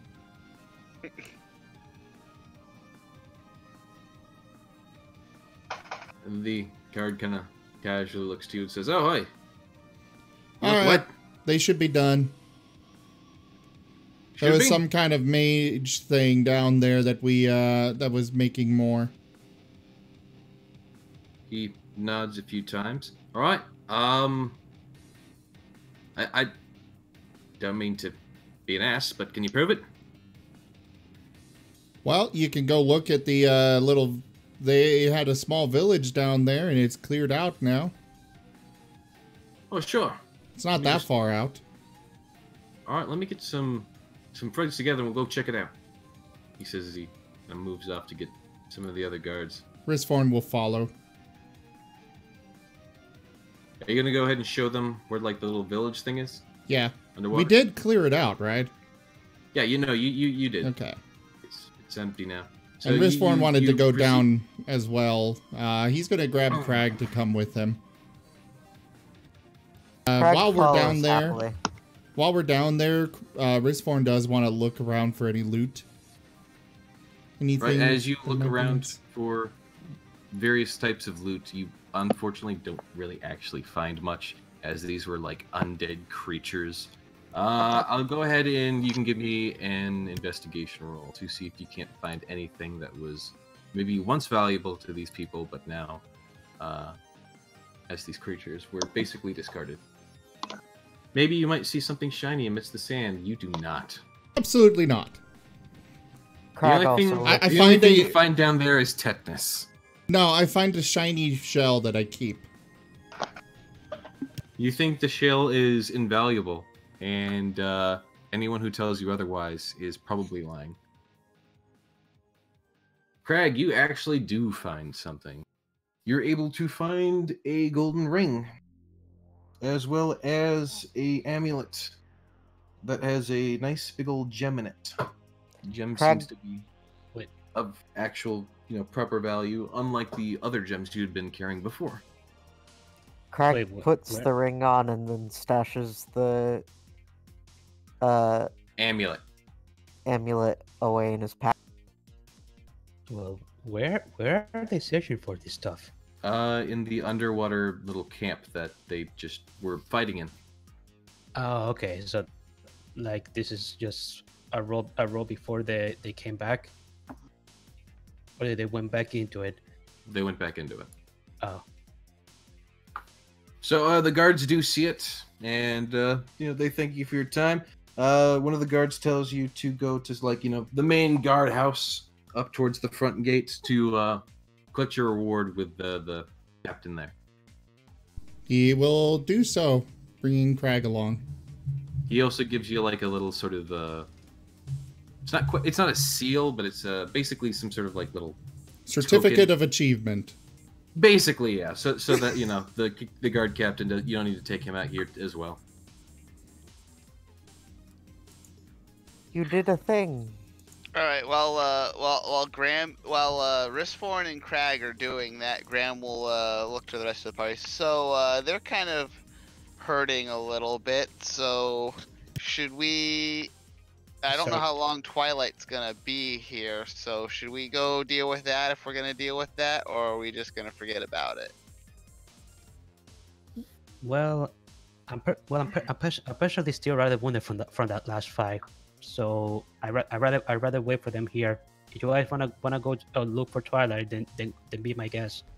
I mean, he was supposedly at the gate. I'm just saying, like the window for us to stop him and get the crown back is probably limited. Yeah. Yeah, I would agree. Hmm. I mean, we're going to the gate too. So you guys are heading back through town to the gate. Hmm. All right. Then, as you make your way back through town, we pull up the map for the. Gosh dang it, pointers! Why can't I delete you? There we go. You all move to make your way back through the main streets. Richforn a bit ahead of the others. Risforn and Crag. Crag earned a part of the reward as well. Yep. Crag smiles. Recognition. So, Richford and Craig, you are the first two to come up. Now, let me put you on the map.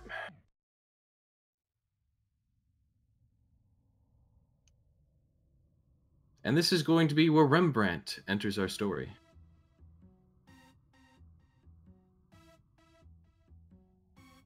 So, Buzels, you're still here, right? Buzels? He's dead. Is he? Tisk tisk. shame. Rembrandt. He's still in the chat. What's going on? Bowie! I'll spam his telegram. I guess he'll just have to be dead in every D&D game now. Yeah. Shame. Oh dear. Whoops. Come on, I didn't pull you into this session for nothing. You got a role to play here. That's the name of the game. Those are big guards. Yeah, they're large centaurs. So they're technically large creatures. Yeah. Just like horses. I wish the arm wrestle one. You're gonna need to get to them first. Darn. Well, I spammed him a whole bunch and he's not looking, so... Okay, well. Thank you, Rembrandt, for joining us today and doing literally nothing. I will fulfill his role for him as I'm a DM. And that's Oh, my let's just job move as- past. But as you guys are returning, you do notice this is the black cat again that got you into the whole Zeppelin area. So you do recall him as being an individual who was helpful in the past. Likewise, he's a nice guy. He's also a bard, and that makes you feel.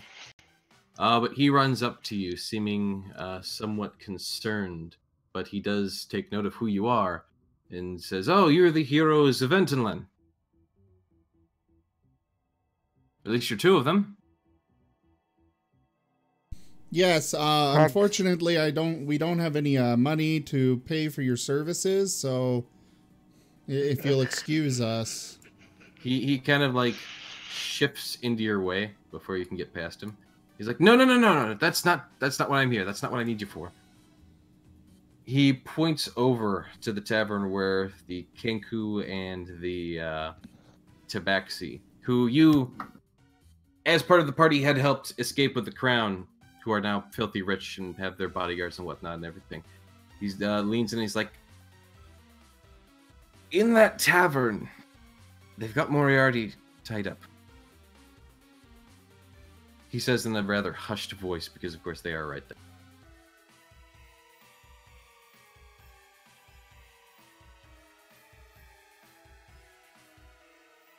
You need to get him out.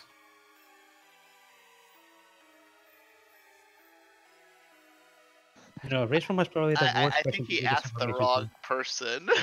Yeah, I was about to say, I think Richform is the worst person to give this information to. Rizforn, what's your reaction? Why do they have him? He blinks at that for a second. I actually don't know. And I honestly don't care. The fact that they have him in there is very dangerous for a lot of us. Trust me. Please.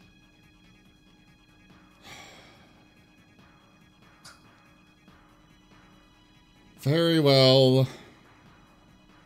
But after I collect my reward. He gives a I'm sure he can wait another hour. He gives a softly sort of like almost offended look, moving to cross his arms, but then he just rolls his eyes. Fine. I guess he's not going anywhere yet. It's not like... If after we get him out of there, we're probably going to have to make a quick escape from the town.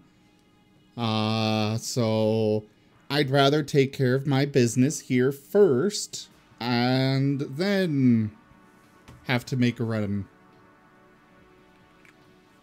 We'll be right back. I mean, I don't see why you need to run, but okay. Unless we're going to kill everybody inside that tavern, I'm sure they're going to come after us for a reason. The same reason why why they've got him tied up in the first place. You've never heard of the stealthy approach? Peter? Do I look like somebody that stealths? You look kind of slippery. Slippery, yes. That's like 50% of stealth.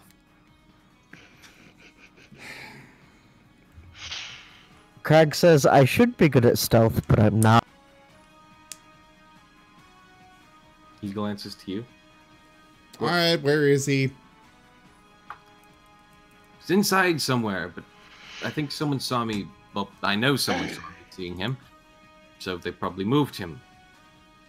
They Alright. don't, of course, want me telling anyone, so I'm going to wait over here.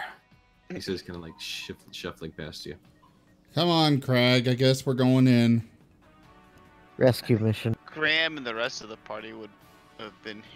Yeah, you guys up by now. Yeah, you guys would be kind of like just walking up. Rizfarn will go around the building looking for back entrance somewhere more secluded, the open street.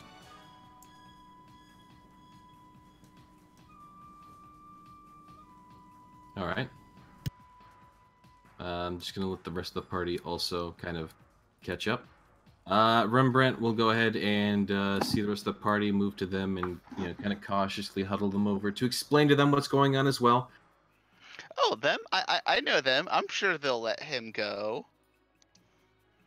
I mean I can literally destroy them with a few words. I am here, by the way. I wouldn't be sure asking is the best idea there, especially not with Moriarty. Do you know what he did? I mean, I could literally just like ruin their lives. Like that one Kenku, like all I have to do is probably threaten to tell his mother that he stole the crown, and that threat alone would probably be enough to have him let him go.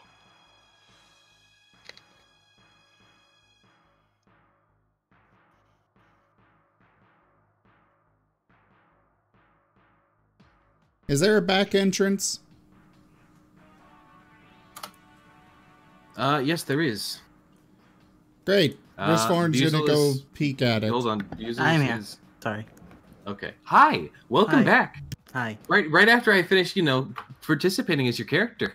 I apologize. It's Sorry, okay. Jackson. You have told Risforn and Craig that Moriarty is inside, and you are now telling the rest of the party. Graham is saying that he believes they can just ask for him back. That doesn't seem like a good idea to you. Mm-mm. No, So no. do continue the conversation. Risforn, the back entrance is actually more towards this alleyway. Okay, he will look. Is there a window in the door or anything? No. Okay, he's It's a gonna solid wood door. open it carefully. It is locked.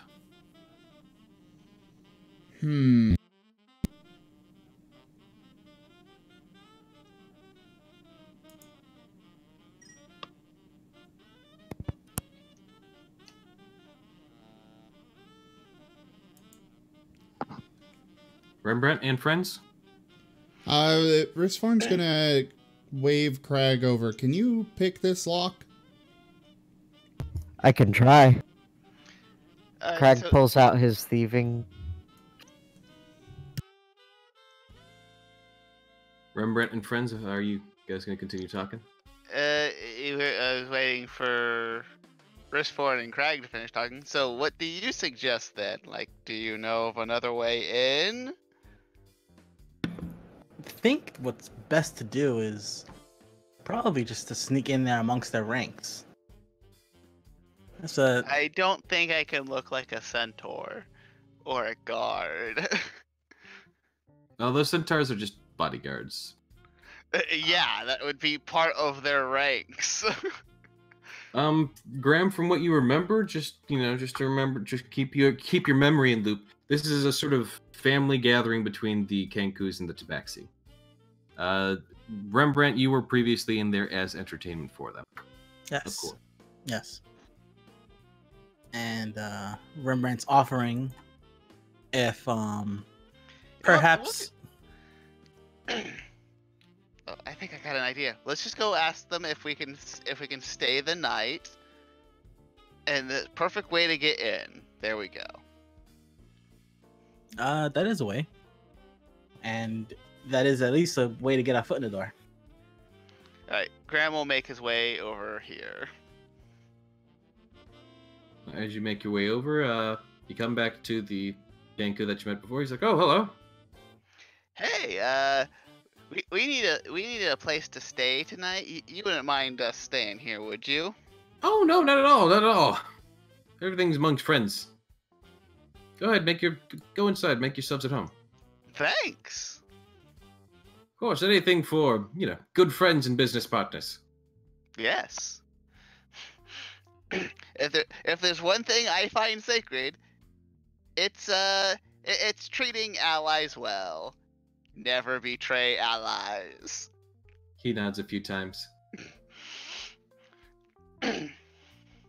He seems like genuinely pleased in that sort of mentality. But that also goes both ways. So never, ever betray me. And we'll be best friends. Literally no reason for me to betray you.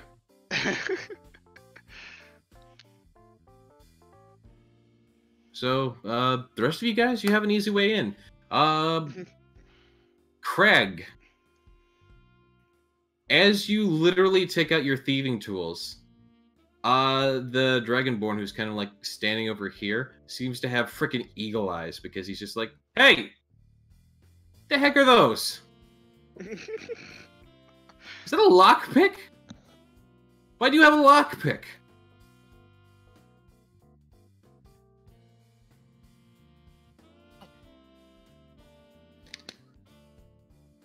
Craig? Craig? Why is everyone dying today? No Rel needed to do that. I don't know about Crag. Risforn's going to look over at him and be like, this is, Ministry of Magic business. Please see your way out of it before we are forced to take action against you, sir. Thank you.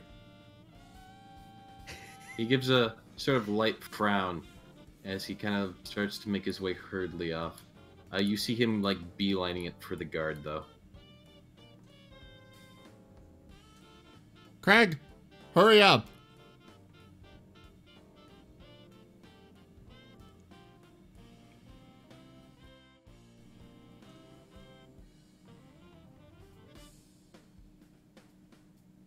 Craig!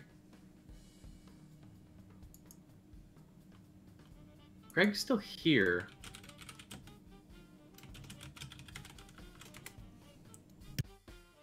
Oh, who's that? That was Craig. Okay. Tech problems and craziness at home. Got to go, sorry. Okay. So... He is now playing The Sims 4, according to Discord. Okay, never mind. He's no longer playing The Sims 4. I don't know what's going on there, so if need be, I will take over for Craig. Because this is a tough situation. Craig, of course, doing basically anything that Risforn tells him to, will hurry over and will attempt to pick the lock. Which, if I'm not mistaken, is that sleight of hand? Yes. Okay. Go ahead and give him a roll for that. And he starts working at the door with a lockpick, and he's taking his time. It's not open yet, but he's certainly taking his time. You see the Dragonborn pointing towards you and Craig as the guard kind of casually glances over the Dragonborn's shoulder. Risforn is purposely blocking the view of Craig. You know, what Craig's doing, that is. Remind me, how tall is Risforn? Tall enough to block the view of a doorknob. Fair enough.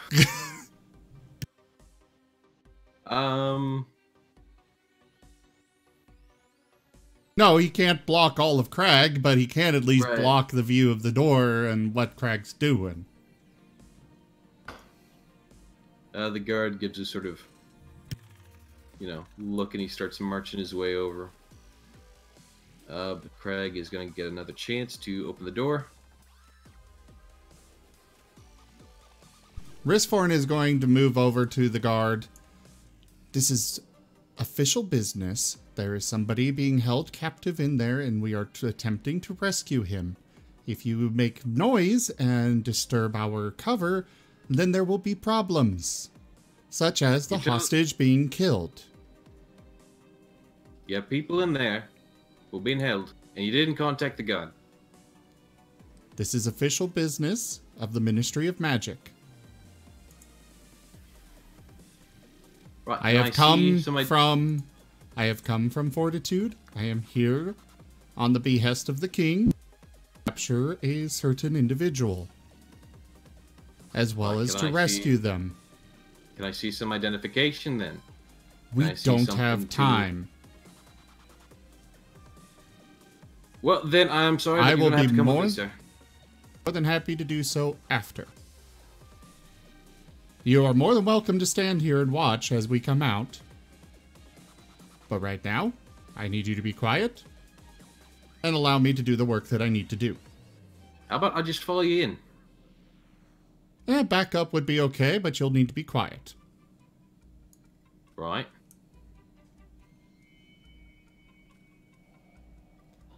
He just walks over, has his arms crossed as he just glares at the two of you.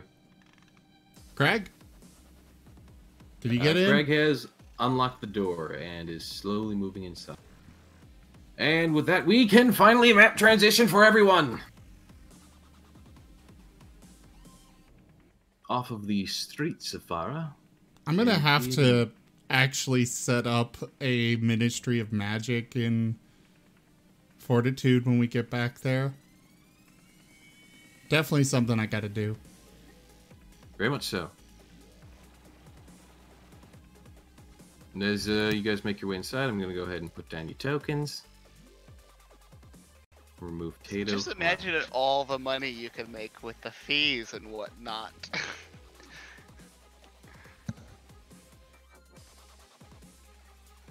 Craig's in the back. Elman's there. Sidier. And Rembrandt. Okay, you guys are all coming in the front. Yes. Whereas Craig and Risforn are coming in the back with a guard with them. Alright, maps set. Share that thing. This thing. And let's give some There's visual. Knife and Knife. Yeah, the Kniff and Knife Tavern.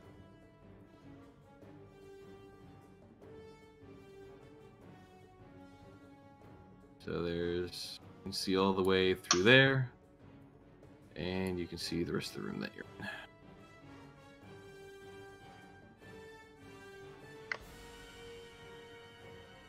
For Craig and Graham. Alright, so I'm assuming that there is a doorway here, correct? That is correct, yes. Also, let me just really quickly reveal everything. As you guys move into the crowded tavern of people enjoying themselves in merriment with their drinks and food and whatnot, all of which are tabaxi or kenku. Seems to be a bit of a family outing for both sides. Graham, I'm assuming this is a door. Graham will move to the nearest door here. That is, in fact, a door. And you do see the inside of this room. And he'll send Snowy the other direction.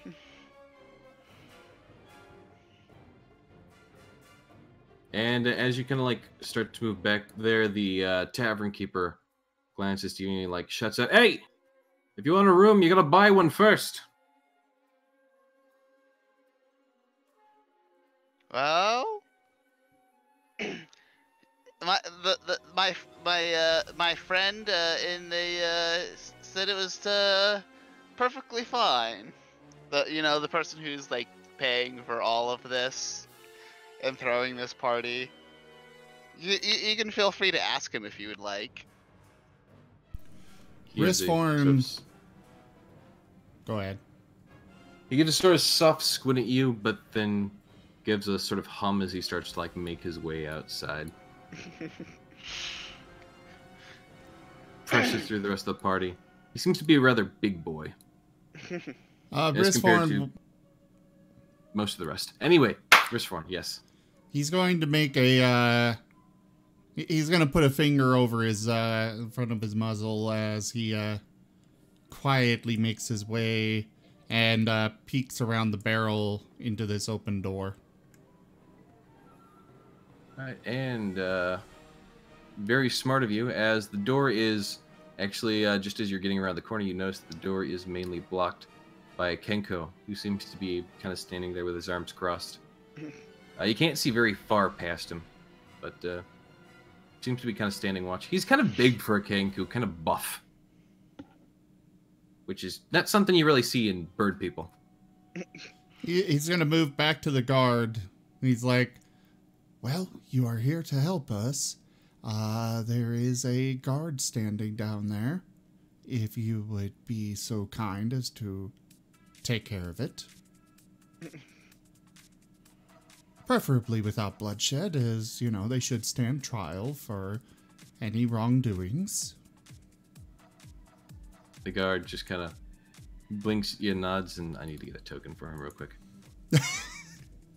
Wow, this guard is so trusting. I also need a Snowy's token here too. Here, I'll just use the most readily available token, which is this. Because I just clicked on something to represent him. He's like, all right. He just literally walks around you, and then just walks up to the guy and taps him on the shoulder. Oi!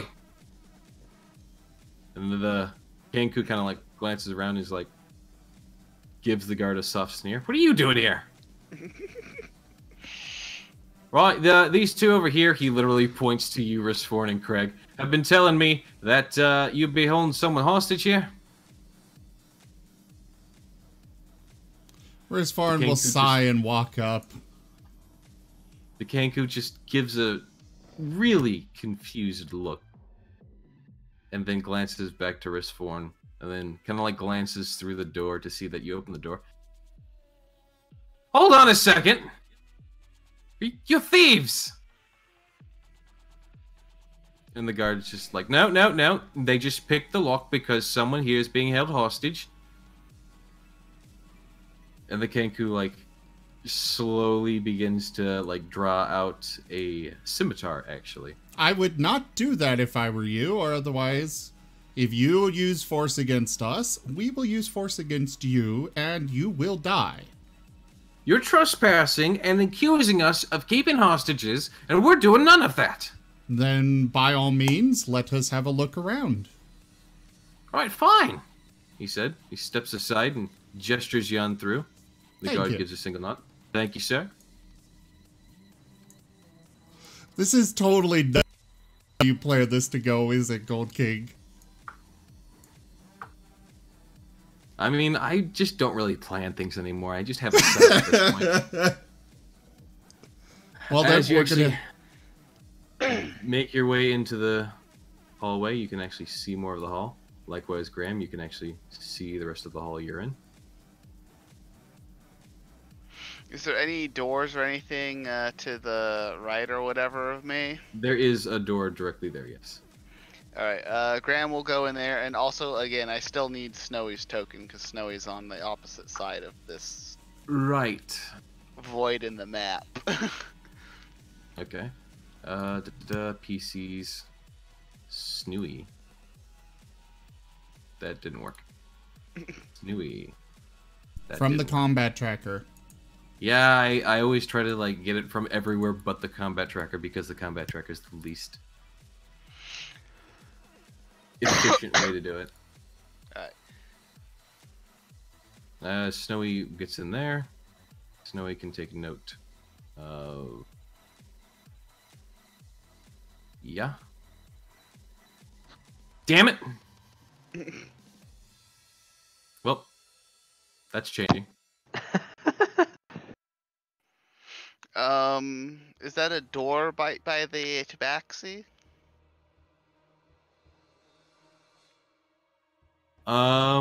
Yes, it is. Alright, is there anything tall enough nearby that Snowy could, like, jump up onto to get to the doorknob there? It's an open door. Okay, Snowy goes in then. Yep. And Graham goes in through this door. Assuming it's not locked or anything. That moment when you casually place a token somewhere and think it's supposed to be hidden, but it's not. Oh, that's right. I did show all. I'm an idiot. Okay. Well, as you make your way inside, you literally run into a Kenku who was just kind of standing there, and he kind of, Hi. hey, what are you doing in here? I'm a friend of the person who's paying for all of this. I'm his business associate. All right, well, this is our little family dining room. I'd like to ask that you leave, please. Okay. Graham will wave and head out. Go to the next door. He shoos you out. Hold up, that's more than enough for stuff. Wristfarn's turn. Okay. We're gonna start checking doors. All right. And you begin to check doors. You see a room. And then, you know what? I'll even do you one better. You see a room. And then after that, you see a room. And then a room? Maybe. A deluxe room. Hey, guess what? It's a room. So no one see. So we've gone through every room in this place, and there's no sign of Moriarty. There's not a direct sign of Moriarty, yes. But as Rembrandt has told the rest of the party, who is still standing at the front door, by the way, what are you guys doing? Lots of things. Like what? Give me. What are you doing? Oh, Sit here, Rembrandt. I wish the arm wrestler was the toughest looking guy in the bar. Element. Okay, that would be this tiger fellow over here, who's sitting right here. I'd like to ask him for an arm wrestle. He gives a hearty chuckle and happily agrees. Awesome.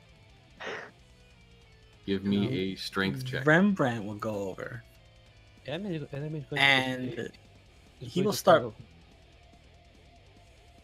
Rembrandt will start boasting and calling attention to this to the patrons. As you begin to arm wrestle, you actually like his elbow slips on the table. There's something on the table that seemed to be like greasy or something, and his arm just straight slips, and he gives like a sort of shout and a whine of pain as he accidentally like twists his arm.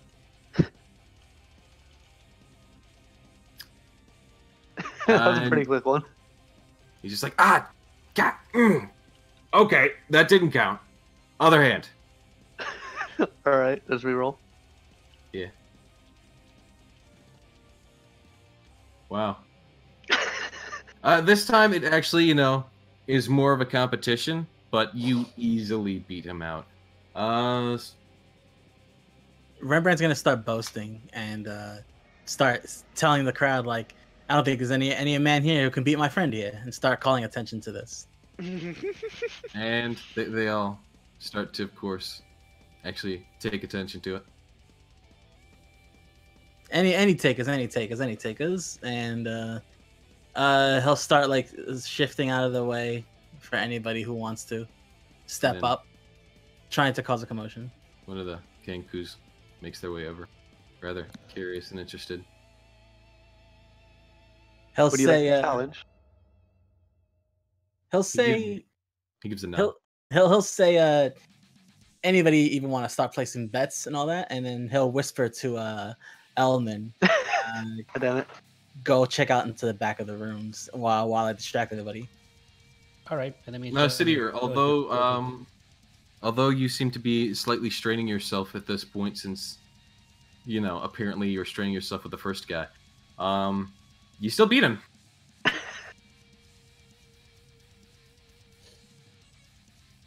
Elman, what are you doing? I'm gonna go, but he told me to go check out the back while everybody's distracted. And the barkeep seemed to like sort of side-eye you, but he let you pass. Snowy, go ahead and give me some perception rolls for the various rooms that you go into. Alrighty, right. Do I know what How room many I do saw you them want me to in? make? Depends on which rooms. Snowy you is literally gonna go into well, he's probably gonna start with the family dining room. Okay. But he is going into literally like every room. Give me a check for the family dining room. Oh, jeez.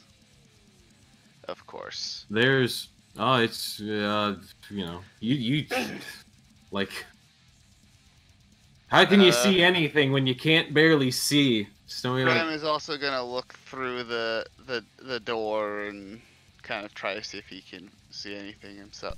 Oh, what the hell? You know, when one fails and then you go and do it, it's kind of metagaming.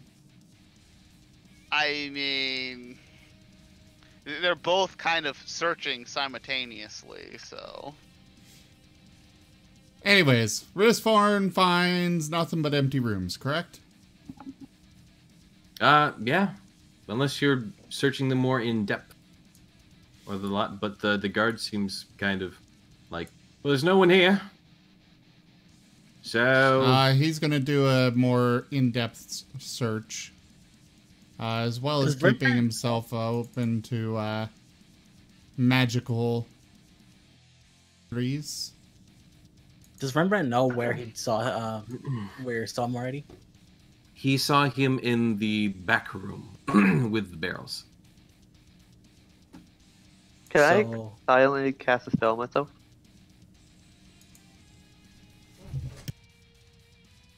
Risforn, there's literally no magic in.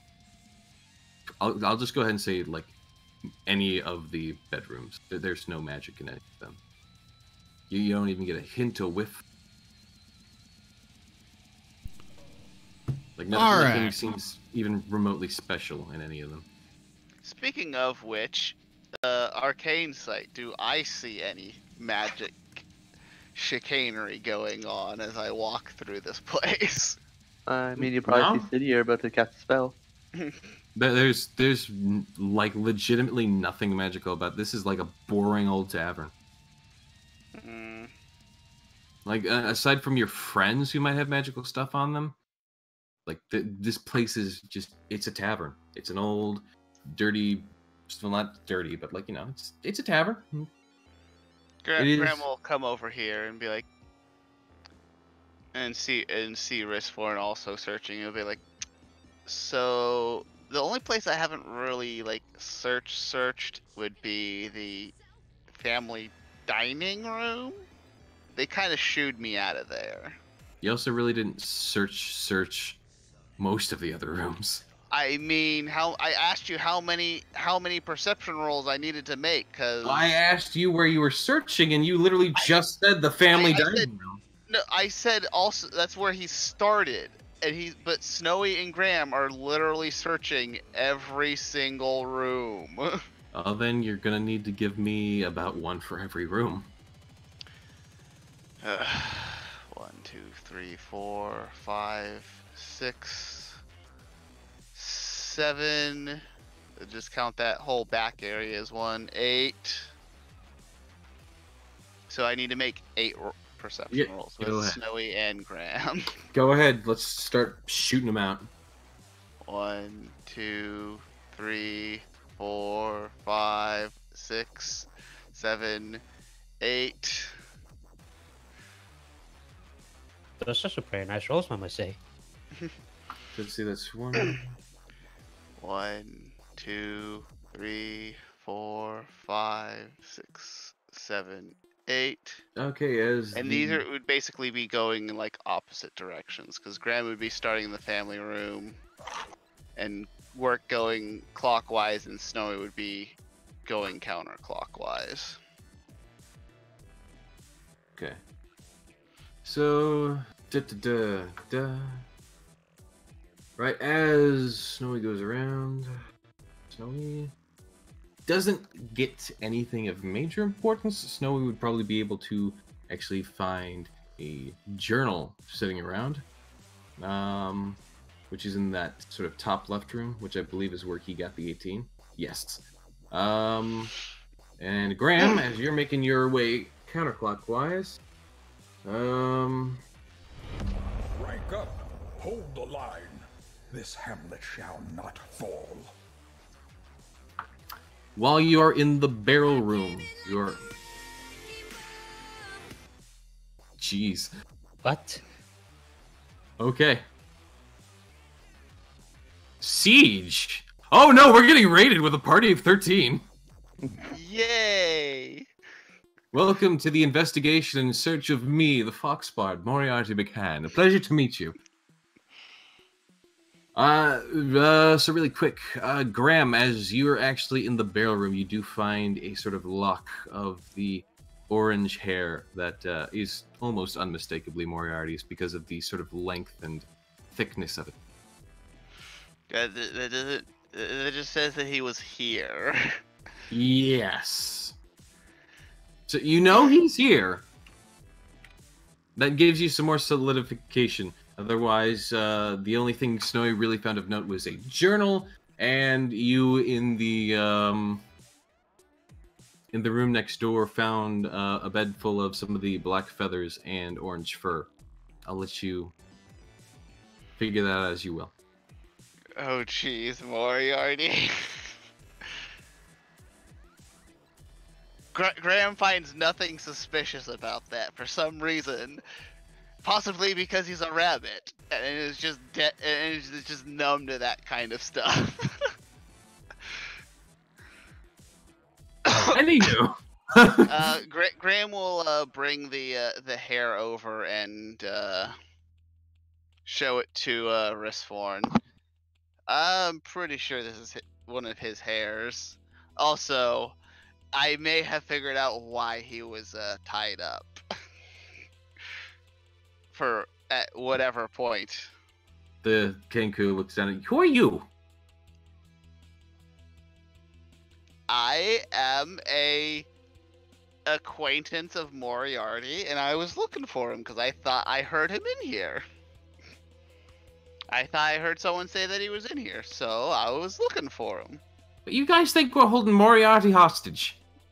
I never said that. I literally just said I thought he was in here. I mean, I found proof that he was in here. I never said anything about him being held hostage. Now, did I?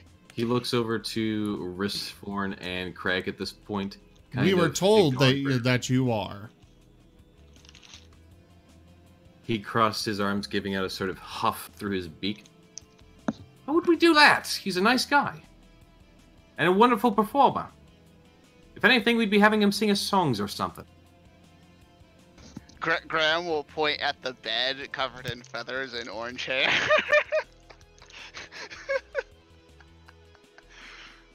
The Kenku kind of moves over. Like, that could be one of the tabaxis here. Also, that's rude. Like, seriously. Rude. I can already tell what you're implying, and that's rude. Well, the Black Cat told us that he was in here being held hostage. So, I guess we'll take it up with him. You mean Arbad? Quite possibly. He said he was performing in here and saw Moriarty tied up and being held captive.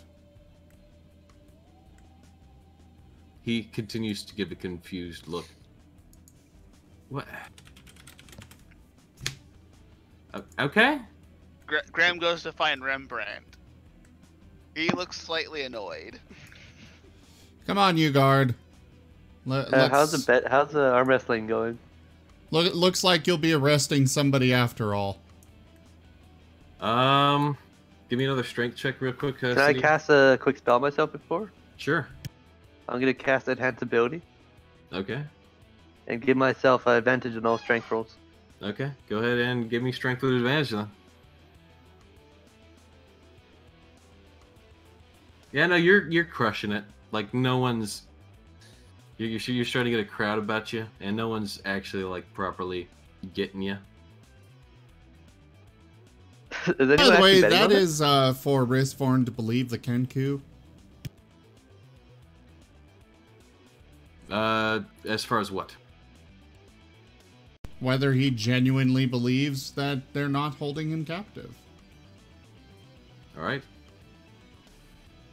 Rishforn, as far as you can tell, his expression was legitimate. He does not believe that they're holding him hostage. Hostage? Let me roll. Yes, they're not holding him hostage. It would be insight, correct? Yes. Snowy wouldn't have enough intelligence. He does. Even if Snowy did, he would feel the exact same way. Alright. Or Graham would feel the exact same way through his perception. Element, are you going anywhere, or are you just sticking back there in the barrel room? Actually, Element wanted to search the barrels. All right, Element, you may go ahead and start searching the barrels. Go ahead and give me kind of like a strength check to start opening one.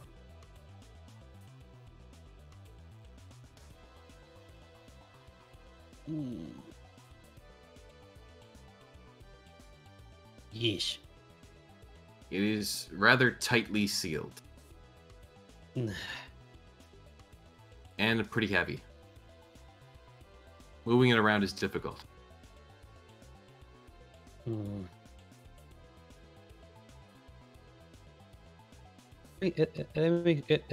is gonna go back to the Cancun and ask him.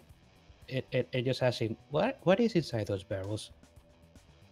Kenku looks at him. Most of them should be things like grain or ale or, food supply. Do you think you could help me open some of them? Sure. He says he's moved back into the room.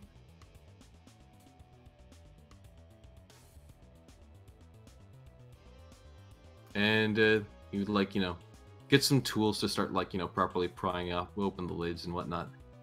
And you would see food stores and drinks just like he had previously said. Meanwhile, with everyone else who's going back to face Rembrandt. The question Graham's gonna ask Rembrandt might be a cut to black thing, so I'm just gonna PM hit and he can just kind of give a short answer. What? Rishforn's just gonna go up and say, okay, so you said that he's here and we're not finding him.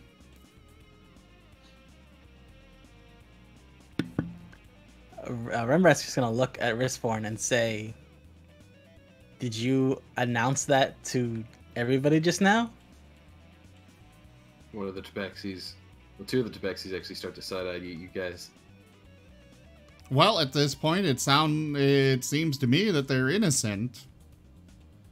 And besides, we've got a guard here, so, if they're gonna really push for a fight, then, it's up to them whether they want to take on the entire city guard. And he is loudly stating this.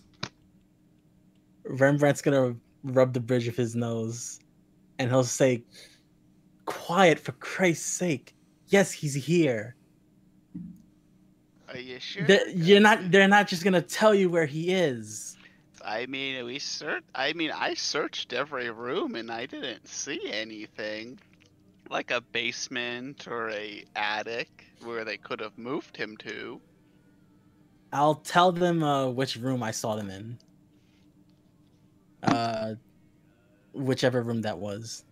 The room where Element is at. That's literally the room that Element and the other Kenku are searching through all the barrels. So I'll tell them to give that place a more thorough search, and for Christ's sakes, be discreet about all this. I think one of our companions is already doing that, and you're kind of looking like a crazy person right now. He's gonna shake his head. You asked them for stealth, and Rishforn outright told you he doesn't do stealth. So you got nobody to blame but yourself. To be fair, stealth and discretion are two different things. I'm being stealthy, right? Snowy can see that the one Kenku from the family dining room was kind of moved around and poked his head out. watching the conversation intently.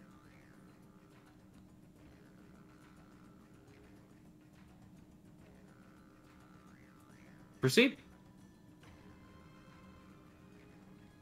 Rembrandt's gonna tell them to search those barrels and seek out any signs of him, and for Christ's sakes, to be more discreet, because if they are your captors, they're not gonna just tell you where he is. Well, I mean, I did find one of his hairs by the barrels, but I also found a whole bunch of them on a bed with some feathers. They've been moving him around. Then obviously, keep searching. If any of you have a great sense of scent, smell, and all that, try using that.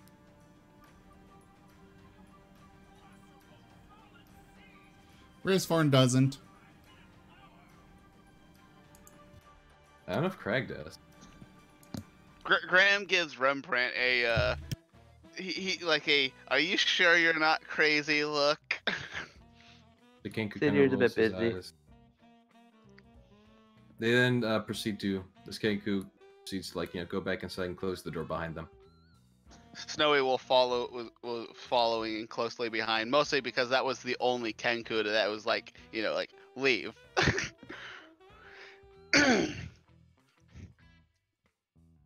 So Snowy will slip in with him, being invisible.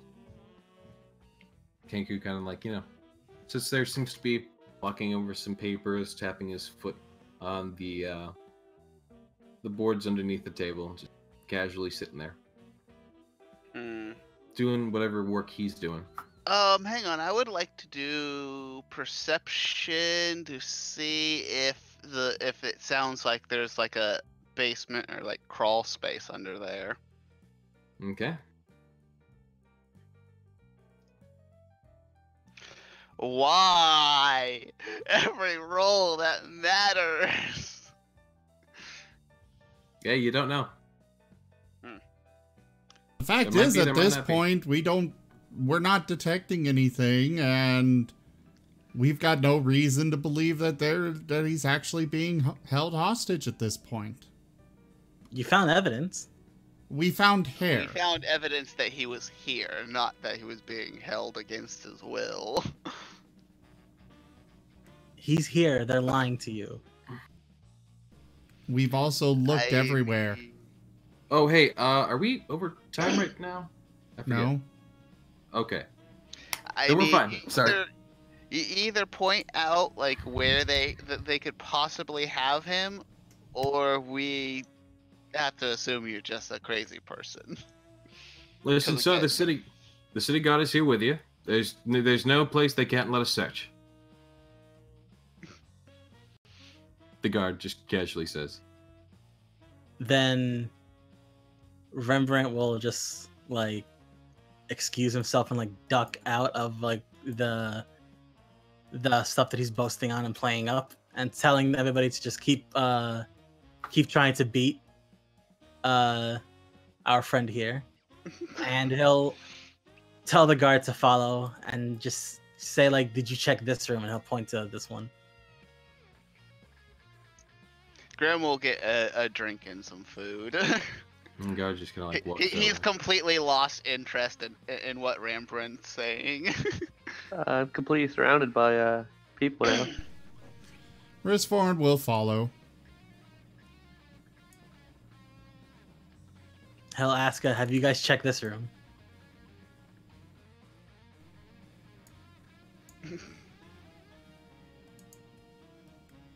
The door is, of course, closed. The door to the dining room? Yeah, the door to this dining room is closed. The Kenku closed it behind him when, he was done Rizforn doing will the open it. conversation. Hey, those two other Kenku, they just walked past, right? One of them towards where Element is at. One of them did. Hmm. As you open the door, the Kenku that's kind of like casually sitting there glances over and then stands back up. I can with you. Sorry.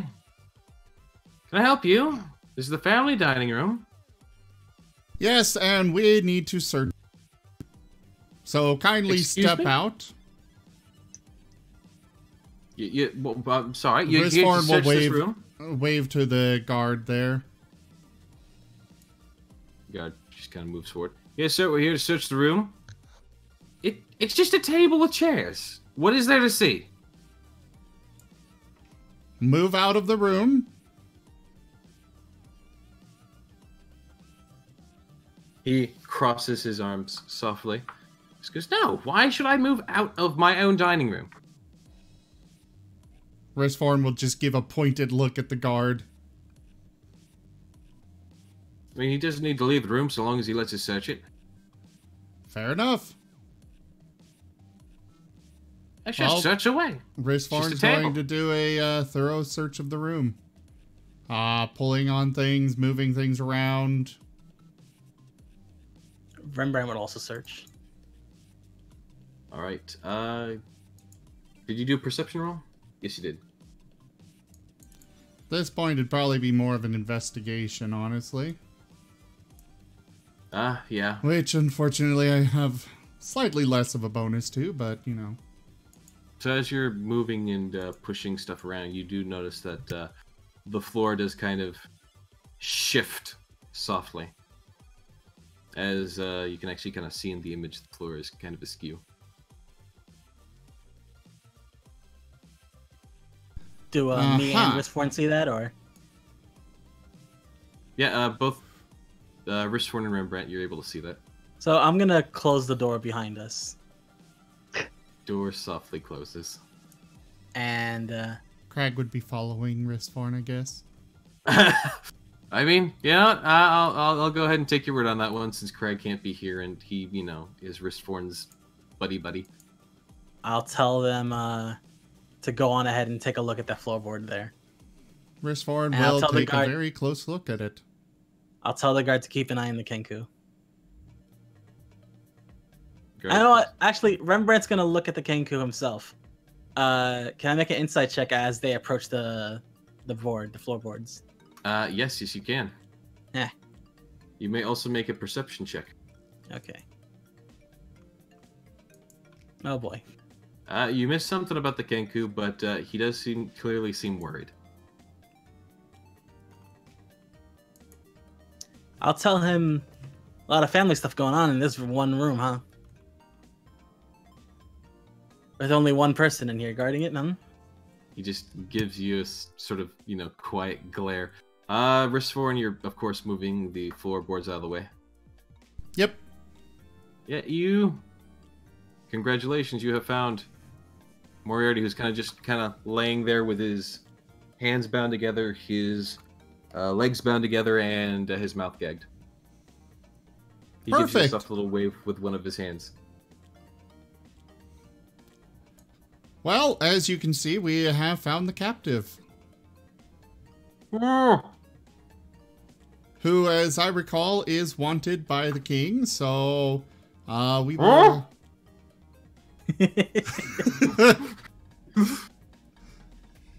If it's all the same to you, Sir Guard, I will be more than happy to take custody of him and escort him back to Fortitude with us.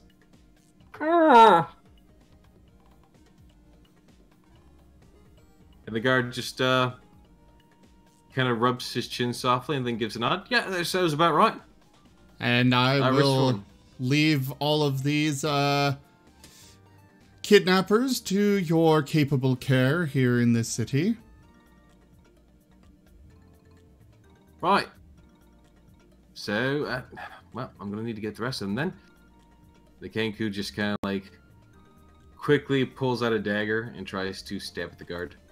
Rembrandt will use his protection feat and block that dagger stab. And warn the guard. So granting disadvantage on that attack. Oh, nice. You know, that seems like the wisest decision, you know. Start a fight with when it's 3-on-1 and one of those people happens to be a city guard. I mean, when you get desperate enough. Yeah, he's backed into a corner. He doesn't have many other options. So I let me- mean, there's always the option of just letting him get taken to prison. That seems like the least horrible way for things to go in this situation. I you know, mean, he's disadvantage attacking with a dagger. Either that, or I would have been like, well, he was our bounty. We're the ones who captured him. Since Right, he is a wanted man. Right, and the guard pulls back, and then the guard just kind of like moves to punch the guy back. He just cracks him right in the face as he gives like a squawk, and then like staggers back to the wall. is he like, there's an awkward look. Like he doesn't seem like he's about to attack again, but like it's, you know, there's a weird tension there.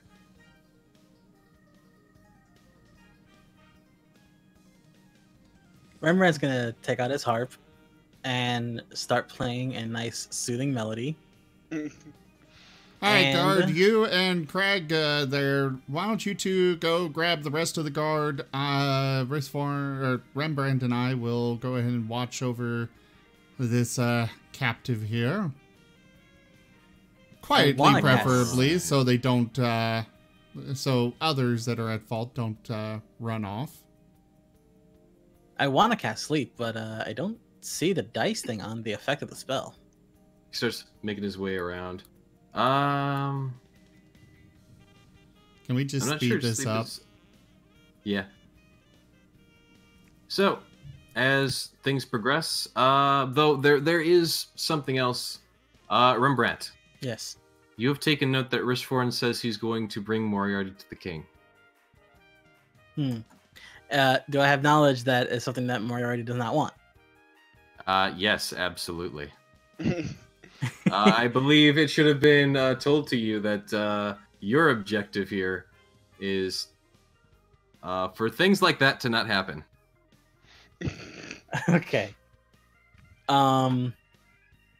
Rembrandt is going to tell Rishforn to keep an eye on the Kenku, as he wants to check on Moriarty for any injuries. And he'll take out a healer's kit. Ristform will... You know what? I'll do this. Oh, does Graham see the guard leaving? Graham does see the guard leaving. He kind of just casually walks out through the front, glancing around. Ristform will shrug and nod. Rembrandt Crackling will- some lightning around his gem in his bracer to in a threatening manner to the Kenku. Rembrandt will go over to Moriarty and would you count it as a stealth roll or a sleight of hand to take out a dagger to try and cut his binds? I'll go with sleight of hand. Okay. Because you're trying to like really quickly do it. Do daggers? I forget if this is a Pathfinder or Fifth Ed things, but don't daggers get a bonus to like sleight of hand No. things like that? That's probably Okay, no, that's Pathfinder, if anything. Well, Well, either way, Rembrandt's Ristforn gonna proceed. isn't actively looking, but that is below his passive perception. So he would have noticed that. In Well, which it is case up to he's you. like, "Hey, what are you doing?" Just like he's binded. You have to get him out. He's No, injured too. he is better to be kept bound because we are going to be taking him out of here. And he is a captive. The king wants him. He'll say that he can't help him with any of the injuries that he has if And he's we'll bound have like to this. wait. Rembrandt's gonna ignore him and continue to cut the bindings. I don't think Graham actually hears what's going on at the door as he kind of walks around to see if he. I why- mean, why they're- the- Ristforn is not being quiet. They're okay. literally 10 feet away. You didn't even need to roll. Well, the door is also closed too, so It's that's not. why. It's not anymore. They opened the door again.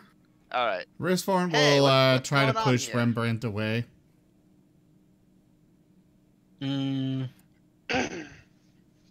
Would that be a dex save or contested acrobatics? Usually contested.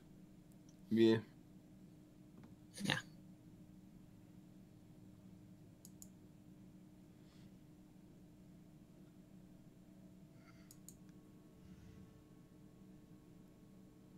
Rembrandt, you pull the Ristforn off of you. He'll continue to cut Mariti's bindings. Which bindings are you starting with? Hands, and then his gag.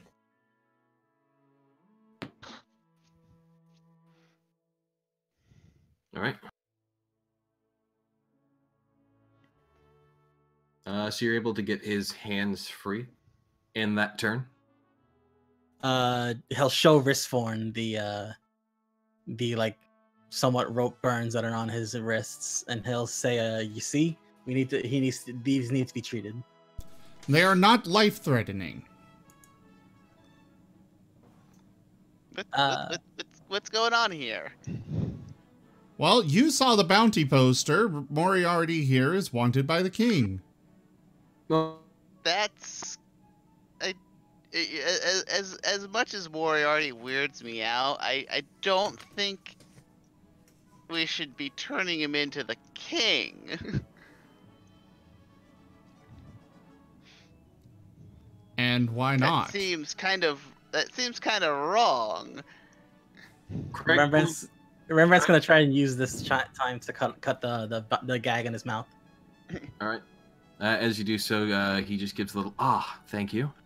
At this point, Craig kind of squints over to the Kenku and points out that that's the Kenku also on the bounty poster as well.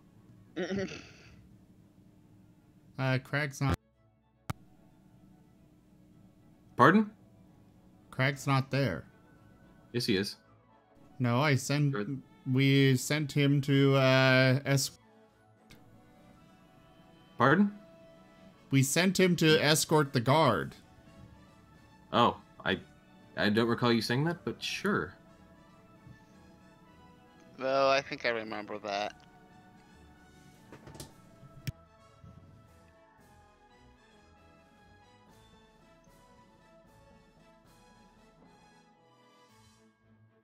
But yes, this is Pirate Kenku. Well, good to know. We'll definitely take the bounty for him. But as far as Moriarty goes, of the land says that he needs to be taken to the king, and that is what Ristforn is wanting to do. Wait. That's why? I mean, Moriarty hasn't done anything to hurt us. In fact, he's helped us. It's kind of wrong. As far as we know. Yes, as far as we know. That's all anyone knows is as far as they know. Moriarty just kind of like casually starts to sit up. You know, it's not like I'm a bad person after all. And what proof do we have? There is a reason why you are wanted.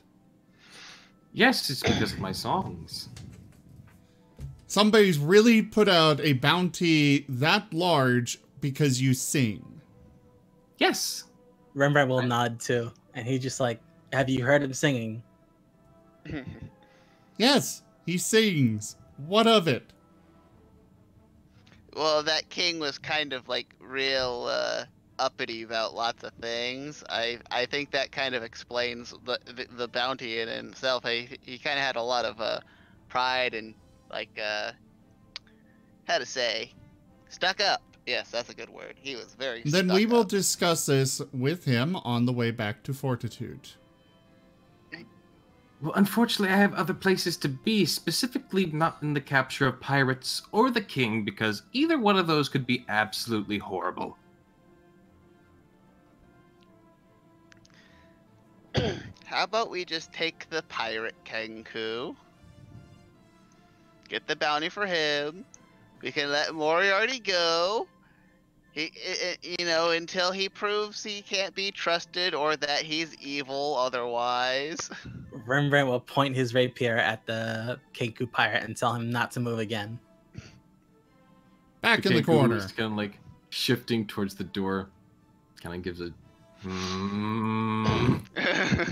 The door that Graham is standing literally inside of. He was literally about to like tackle you and go for it. For all we know. God damn it! Too fluffy. I have a +5 and I have yet to roll a good intimidation roll. You give Honestly, him the I bunny eyes. probably would have given rabbits a disadvantage on all intimidation checks. Maybe, but then you'd have to give them like persuasion or something because they're like But also they Graham's got that sort of crazy cute going. you know the type where it's like this thing should be cute, but he looks crazy and actually like that's not how that thing should look. Rembrandt will tell Riskborn to watch his back because that Kenku pirate could have taken him just now. It's possible. Back in the corner. Graham, go hold him in the corner. Graham will have Snowy, and Snowy will just be visibly right there, just staring down the Kenku. Now, as far as Moriarty goes, I don't believe that he's got a bounty because he sings. Graham For all we know, his bounty is because he burned down an orphanage and killed a bunch of kids. And why do you think that? That is, for all we know, that could be the reason you've got this bounty. It's just that's just as likely that he's literally in this much trouble for singing. Hold on. Again, that king said that the king told us directly why he was wanted because he was singing songs that makes the king look bad. That's what the king himself told us. He's talking about the song of Captain Ward. Yeah, no. That's a bad one.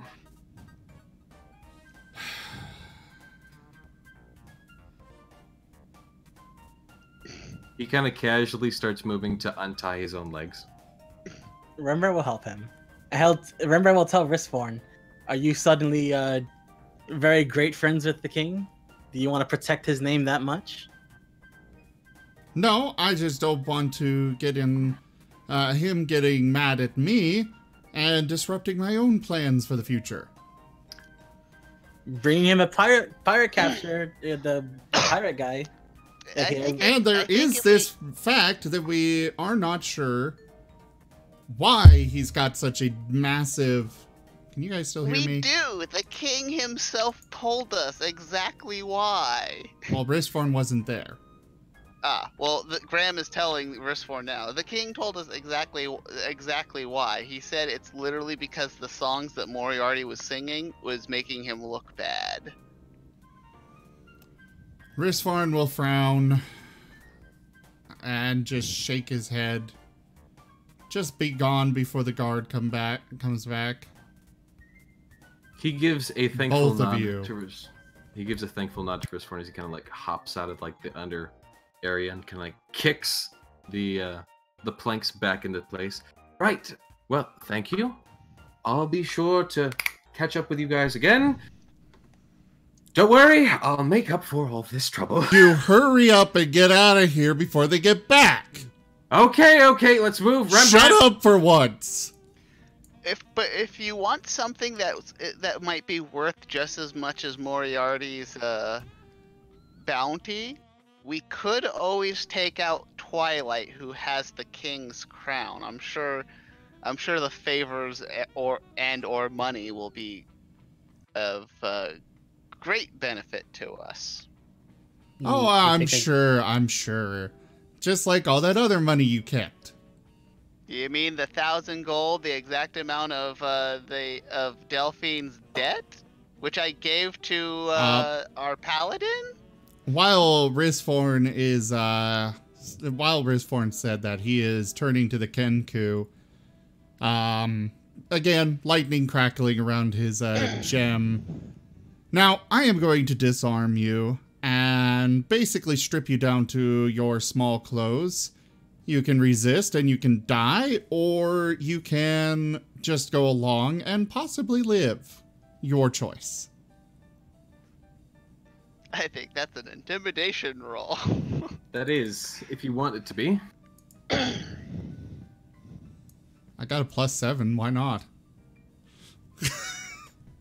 I mean, you could always roll like me. I have a +5, and I think the highest I've rolled for intimidation was like a 7. Hold on, let me just check his stats real quick for that roll. Boop, boop. Because he's one of the special... Dang it, I didn't want to copy you. I want to open you. He's one of the special boys. He's got... Nope, okay.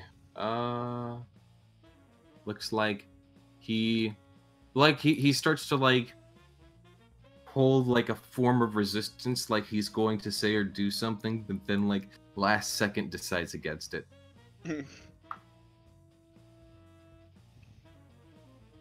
Good idea. You're worth about the same dead or alive. He gives a huff. With So, like, you know, casually starts to disarm himself for you, like to speed up the process. Like, yes, I've done this before. Come on. And Also, Respawn can will, can you inform the guards that none of the other ones had anything to do with this?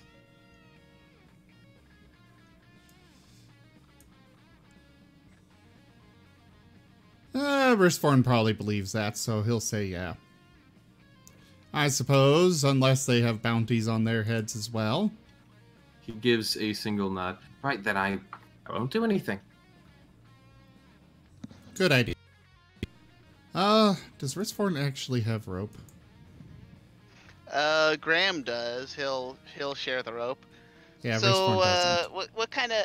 Oh wait, yes he does. You want to be the lead, or you want me to? I will do take that? him. I don't think he's very scared of you. Yes, but if I he kind does of try imagine something, him. I can help. I kind of imagine him sitting there, kind of like, "Oh, I want to pet the Graham." I can imagine that too. His attitude is more like, I think I can punt this guy, this kid. If I really try. Like if I really try, I could kick him out of the way and then just go.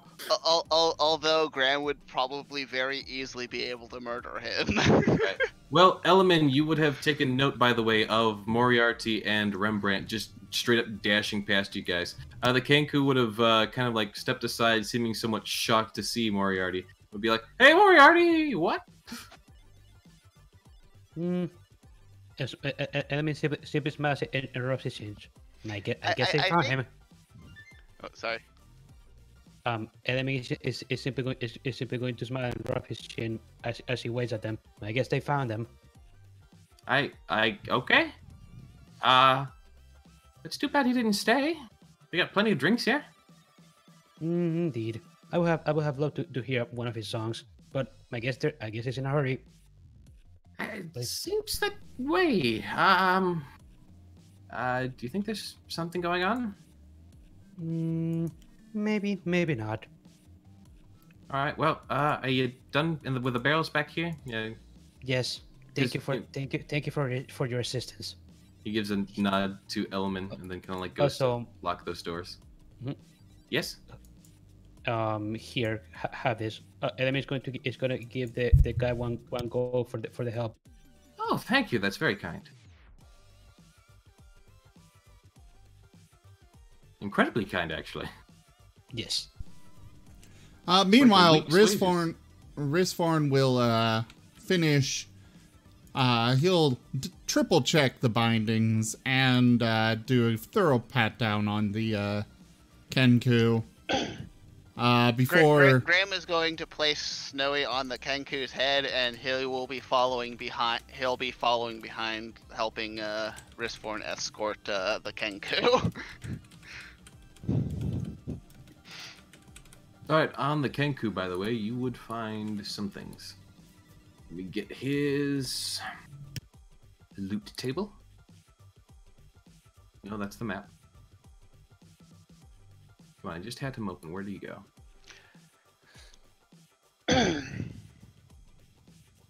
Here we go. See, he would have on him a scimitar, a dagger, and 2 gold. Oh, Graham also gives Ristforn a scroll of protection from good and evil.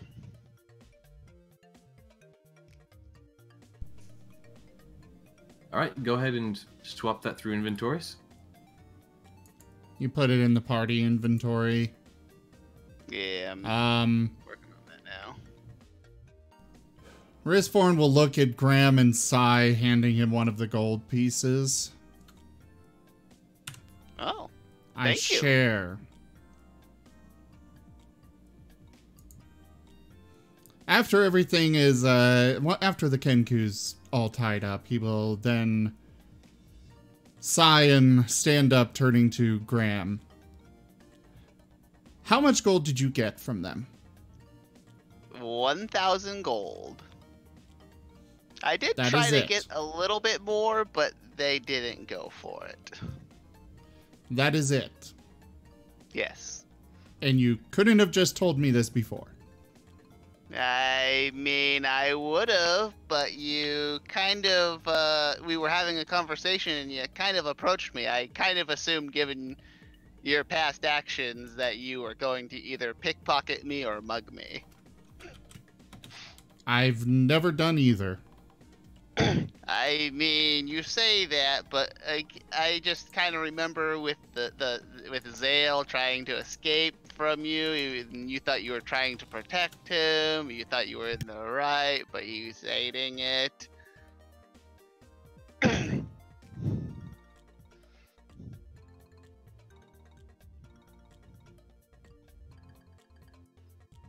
Uh-huh.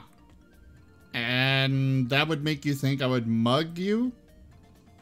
Yes. I mean, you were I think at one point you were literally blasting the floor trying to find him.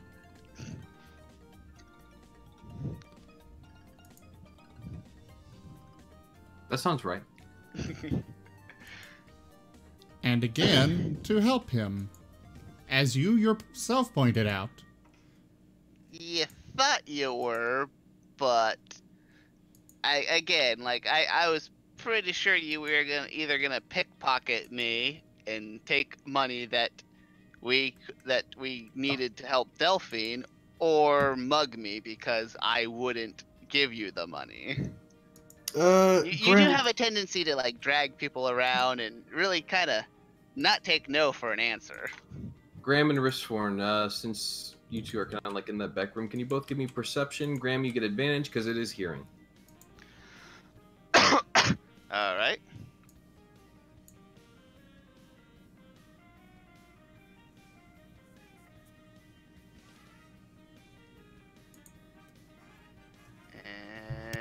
Done. Natural 20.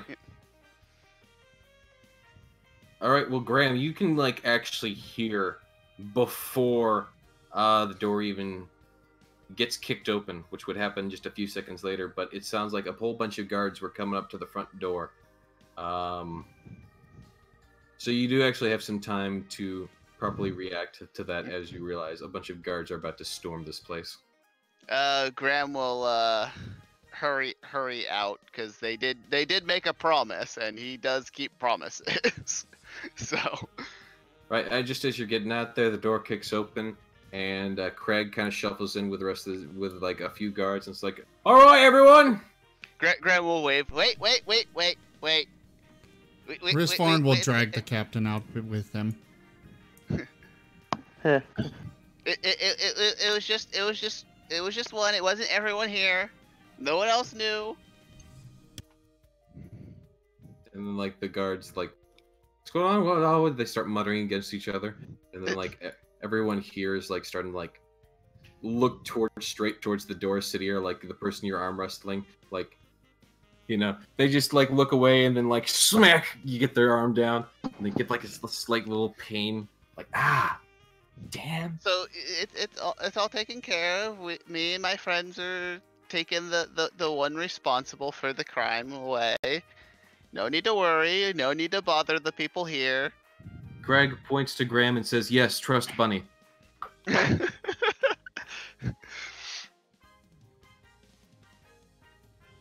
I actually win anything from all this arm wrestling?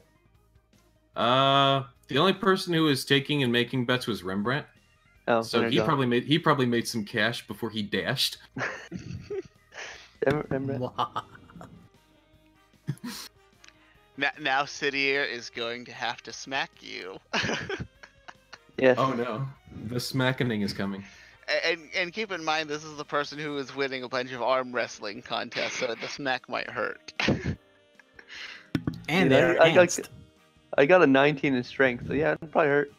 So yeah, Ristforn, as you're moving out, the Kenku's kind of like shuffling with you, like trying to keep his glance away from like everyone else in the tavern, because again, this is a family outing. So like, this is shame. I imagine his grandmother coming up and smacking him. I imagine Granny Kenku comes up, spits on him, and slaps him in the face. Nah, everyone right now is just kind of confused as to what's going on. They're like, "What the heck? Why is, why is it?" They're like muttering with each other. They're really confused. The guards here, one of them is being taken away. They're like, "What the?" Like it's just utter confusion right now. He kidnapped Moriarty, and well, we have come in and rescued him. And like the Kenku behind the bar, he kidnapped Moriarty. Yep. All right, where's Moriarty then? Unfortunately, somebody else helped him escape. And like the guard that you were like speaking with before, he like hurriedly walks around over the restaurant. Did you say he escaped? He went out that way, and he points towards the back of the inn. He still doesn't really he still doesn't really trust Moriarty that much. Right, all right, two of you take this guy. The rest of us, forward! He says as he like literally just charges behind the bar. Graham will be like, we would like the bounty, please, for him. And like the guards all start like shuffling through rushedly, like through the back of the bars. Like everyone's just like not really sure what to do about all the guards rushing straight through the back entrance. Why would they just not go around the building instead of going through the crowded building? They followed the way that Ristforn pointed. Graham sighs and like these guards are almost as dumb as the other guards.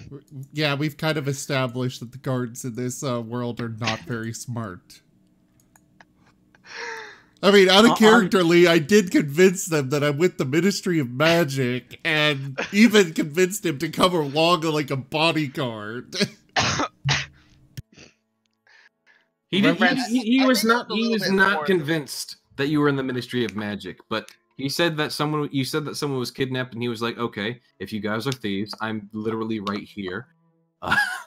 Otherwise, there's actually something going on, and it requires my attention." So, like, he was like, "Either way, I need to be here." And you offered to show him proof that you have like, like the papers and stuff like signed by the king and whatnot, and saying that we're acting under his orders. If you would have shown him that, he would have been like completely like, "Okay, you're legit. I'll be like, I'll do whatever you want."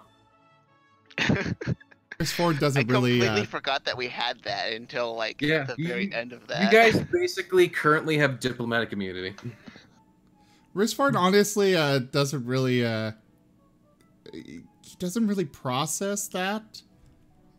He doesn't really understand what he's got there because he wasn't there to actually receive it. He prefers to be from the Ministry of Magic. Exactly. And he's going to get his own, he's going to actually start it up. All right, now we've got about 8 minutes, so let's hurry this along. We turn in the Kenku for the reward. Right. How Well, much- you need to get him to the capital city to be able to collect a reward because the guard says they have not even that much, even close to that much money here in the city. All right, we will take him with. Yeah. So you gotta get him back to Fortitude if you want to collect the proper reward for him. Otherwise, in the meantime, they could give you like banknotes, sort of, if you want to leave him here. But like, you would still need to like turn those in. It would just be. They just play it off as it's easy if you just take him there. You'll get your gold. You don't need to worry about anything. Just Well, they don't want to take him. The banknotes would be just as good as gold. We just have to have the extra step of going and collecting the gold from the bank, right?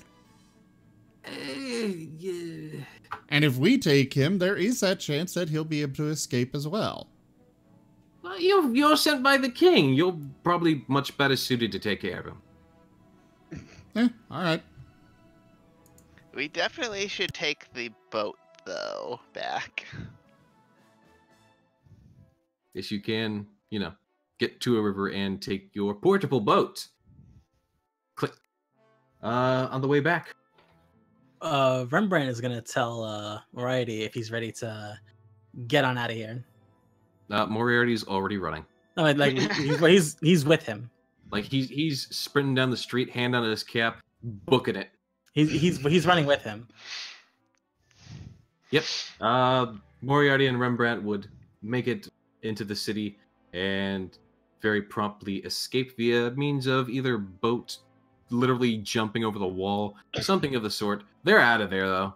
Rembrandt's gonna. I do hope that Moriarty realizes that he is now like indebted to Graham for keeping Risforn from turning him in, and Graham is sort of like a much nicer mobster. Rembrandt's gonna cast a Longstrider on both of us to make sure that we definitely get out of there. Okay. All right. Well, the two of them definitely do get out. Rembrandt, thank you for coming in today and very much well serving your purpose as you were almost attacked by the party. Almost. But yes, that is where the story of Rembrandt in today's episode ends. Perhaps he may be back another time to cause more shenanigans, likely involving Moriarty as well. Bards gotta stay together. Okay. Indeed they do. I want my money from the sea things. Well, you can go and collect that, and they do seem rather grateful. They offer you a sum of 30 gold, Risforn. That's not enough.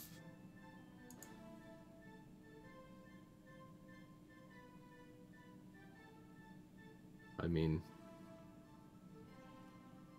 they didn't even have a bounty posted on it, so they, they seem Yes, like they did. You said they did. You said a few dozen gold. Yeah. That would mean at least 42. Or 40. That would mean at least 24. 30. A few dozen. That means at least 3 dozen. All right, fine. We'll bump it up to 36.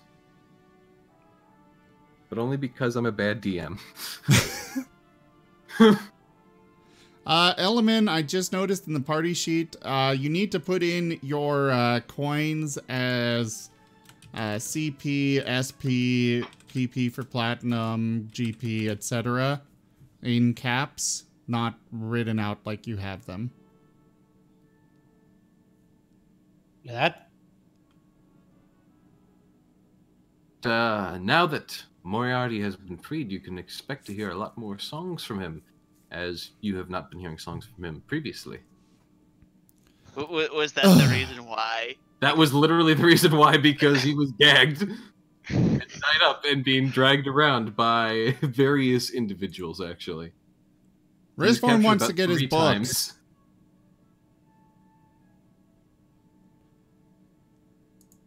He wants his books. I believe you need 50 coins, don't you? For that special one? There were 2 of them there. Did I do it correctly, Rich? There was volume. It takes a bit to update. I'm pretty sure you were able to purchase the first one, weren't you? No, I didn't. Okay. Hold on. Let me pull them up again.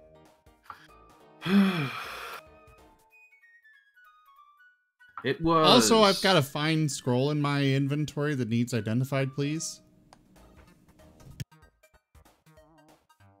Oh, Graham gave that to you, yeah. Let me go ahead and find scroll. Scroll.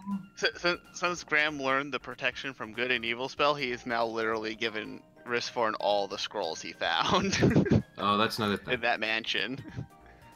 That's not that fine scroll then. Where's the other fine scroll? No, that's the one that I need identified. But you were given a scroll of protect from good and evil, and that. Yeah, that one is identified already. Yeah. Yeah. Okay. So then you need to make a arcane check, or Graham does, or someone does. That would be Ristforn, because he's the one who's in possession of it. Oh. Ristforn, this is a fine scroll of summon chickens. He's gonna go to the shop again. Damn it, why is Craig not here? He wants to ask for permission to get to use all the gold on the books. But Craig's not here, so he can't. He's not. And it would really only be split between my him gold. Yeah, Sidier's here, and Sidier's loaded. Am if I I? recall correctly. I think I am. You had 67 GP. Hey, that's enough. Graham, Craig, you get, let me give you that 36, so you're up to 38 GP. You would only need 22 to buy both books. 22 more? 22 more gold from your current inventory. Well, or you could cash in your gems because they're about 1 gold apiece.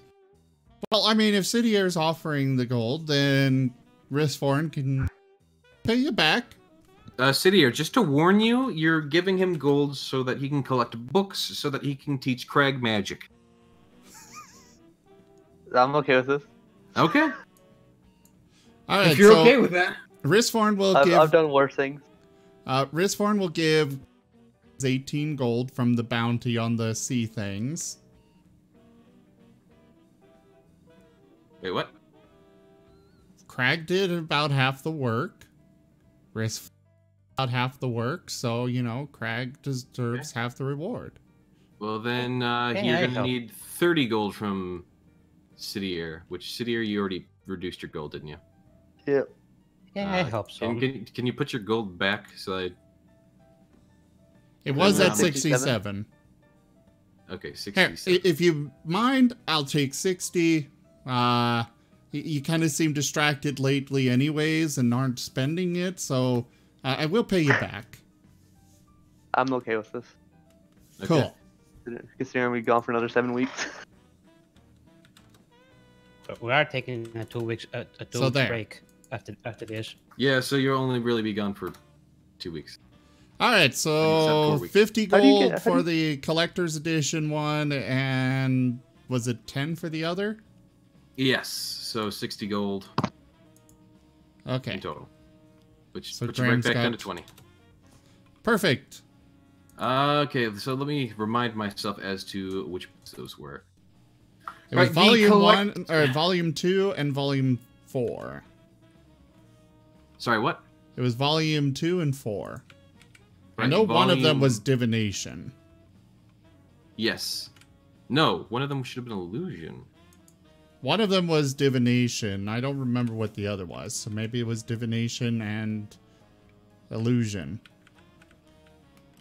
I was pretty sure it was supposed to be illusion and hey, hold on. Maybe I'm looking at the wrong one. It was... No, yeah, you're right. I think it was divination and illusion. The illusion would have been the special edition, and the divination would have been the normal edition. You said that was 2 and 4? Yeah.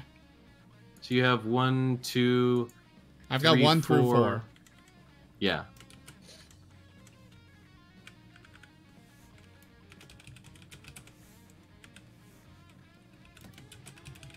I have so much on these lines. Necromancy was 5, right? Something like that, yeah. I mean, originally Necromancy was 4, or was 2, but then you changed it, and now I've got no idea what's going on with all this. Yeah, I'm sorry. I actually had a system to help me keep better track of it, but I seem to have failed that system already.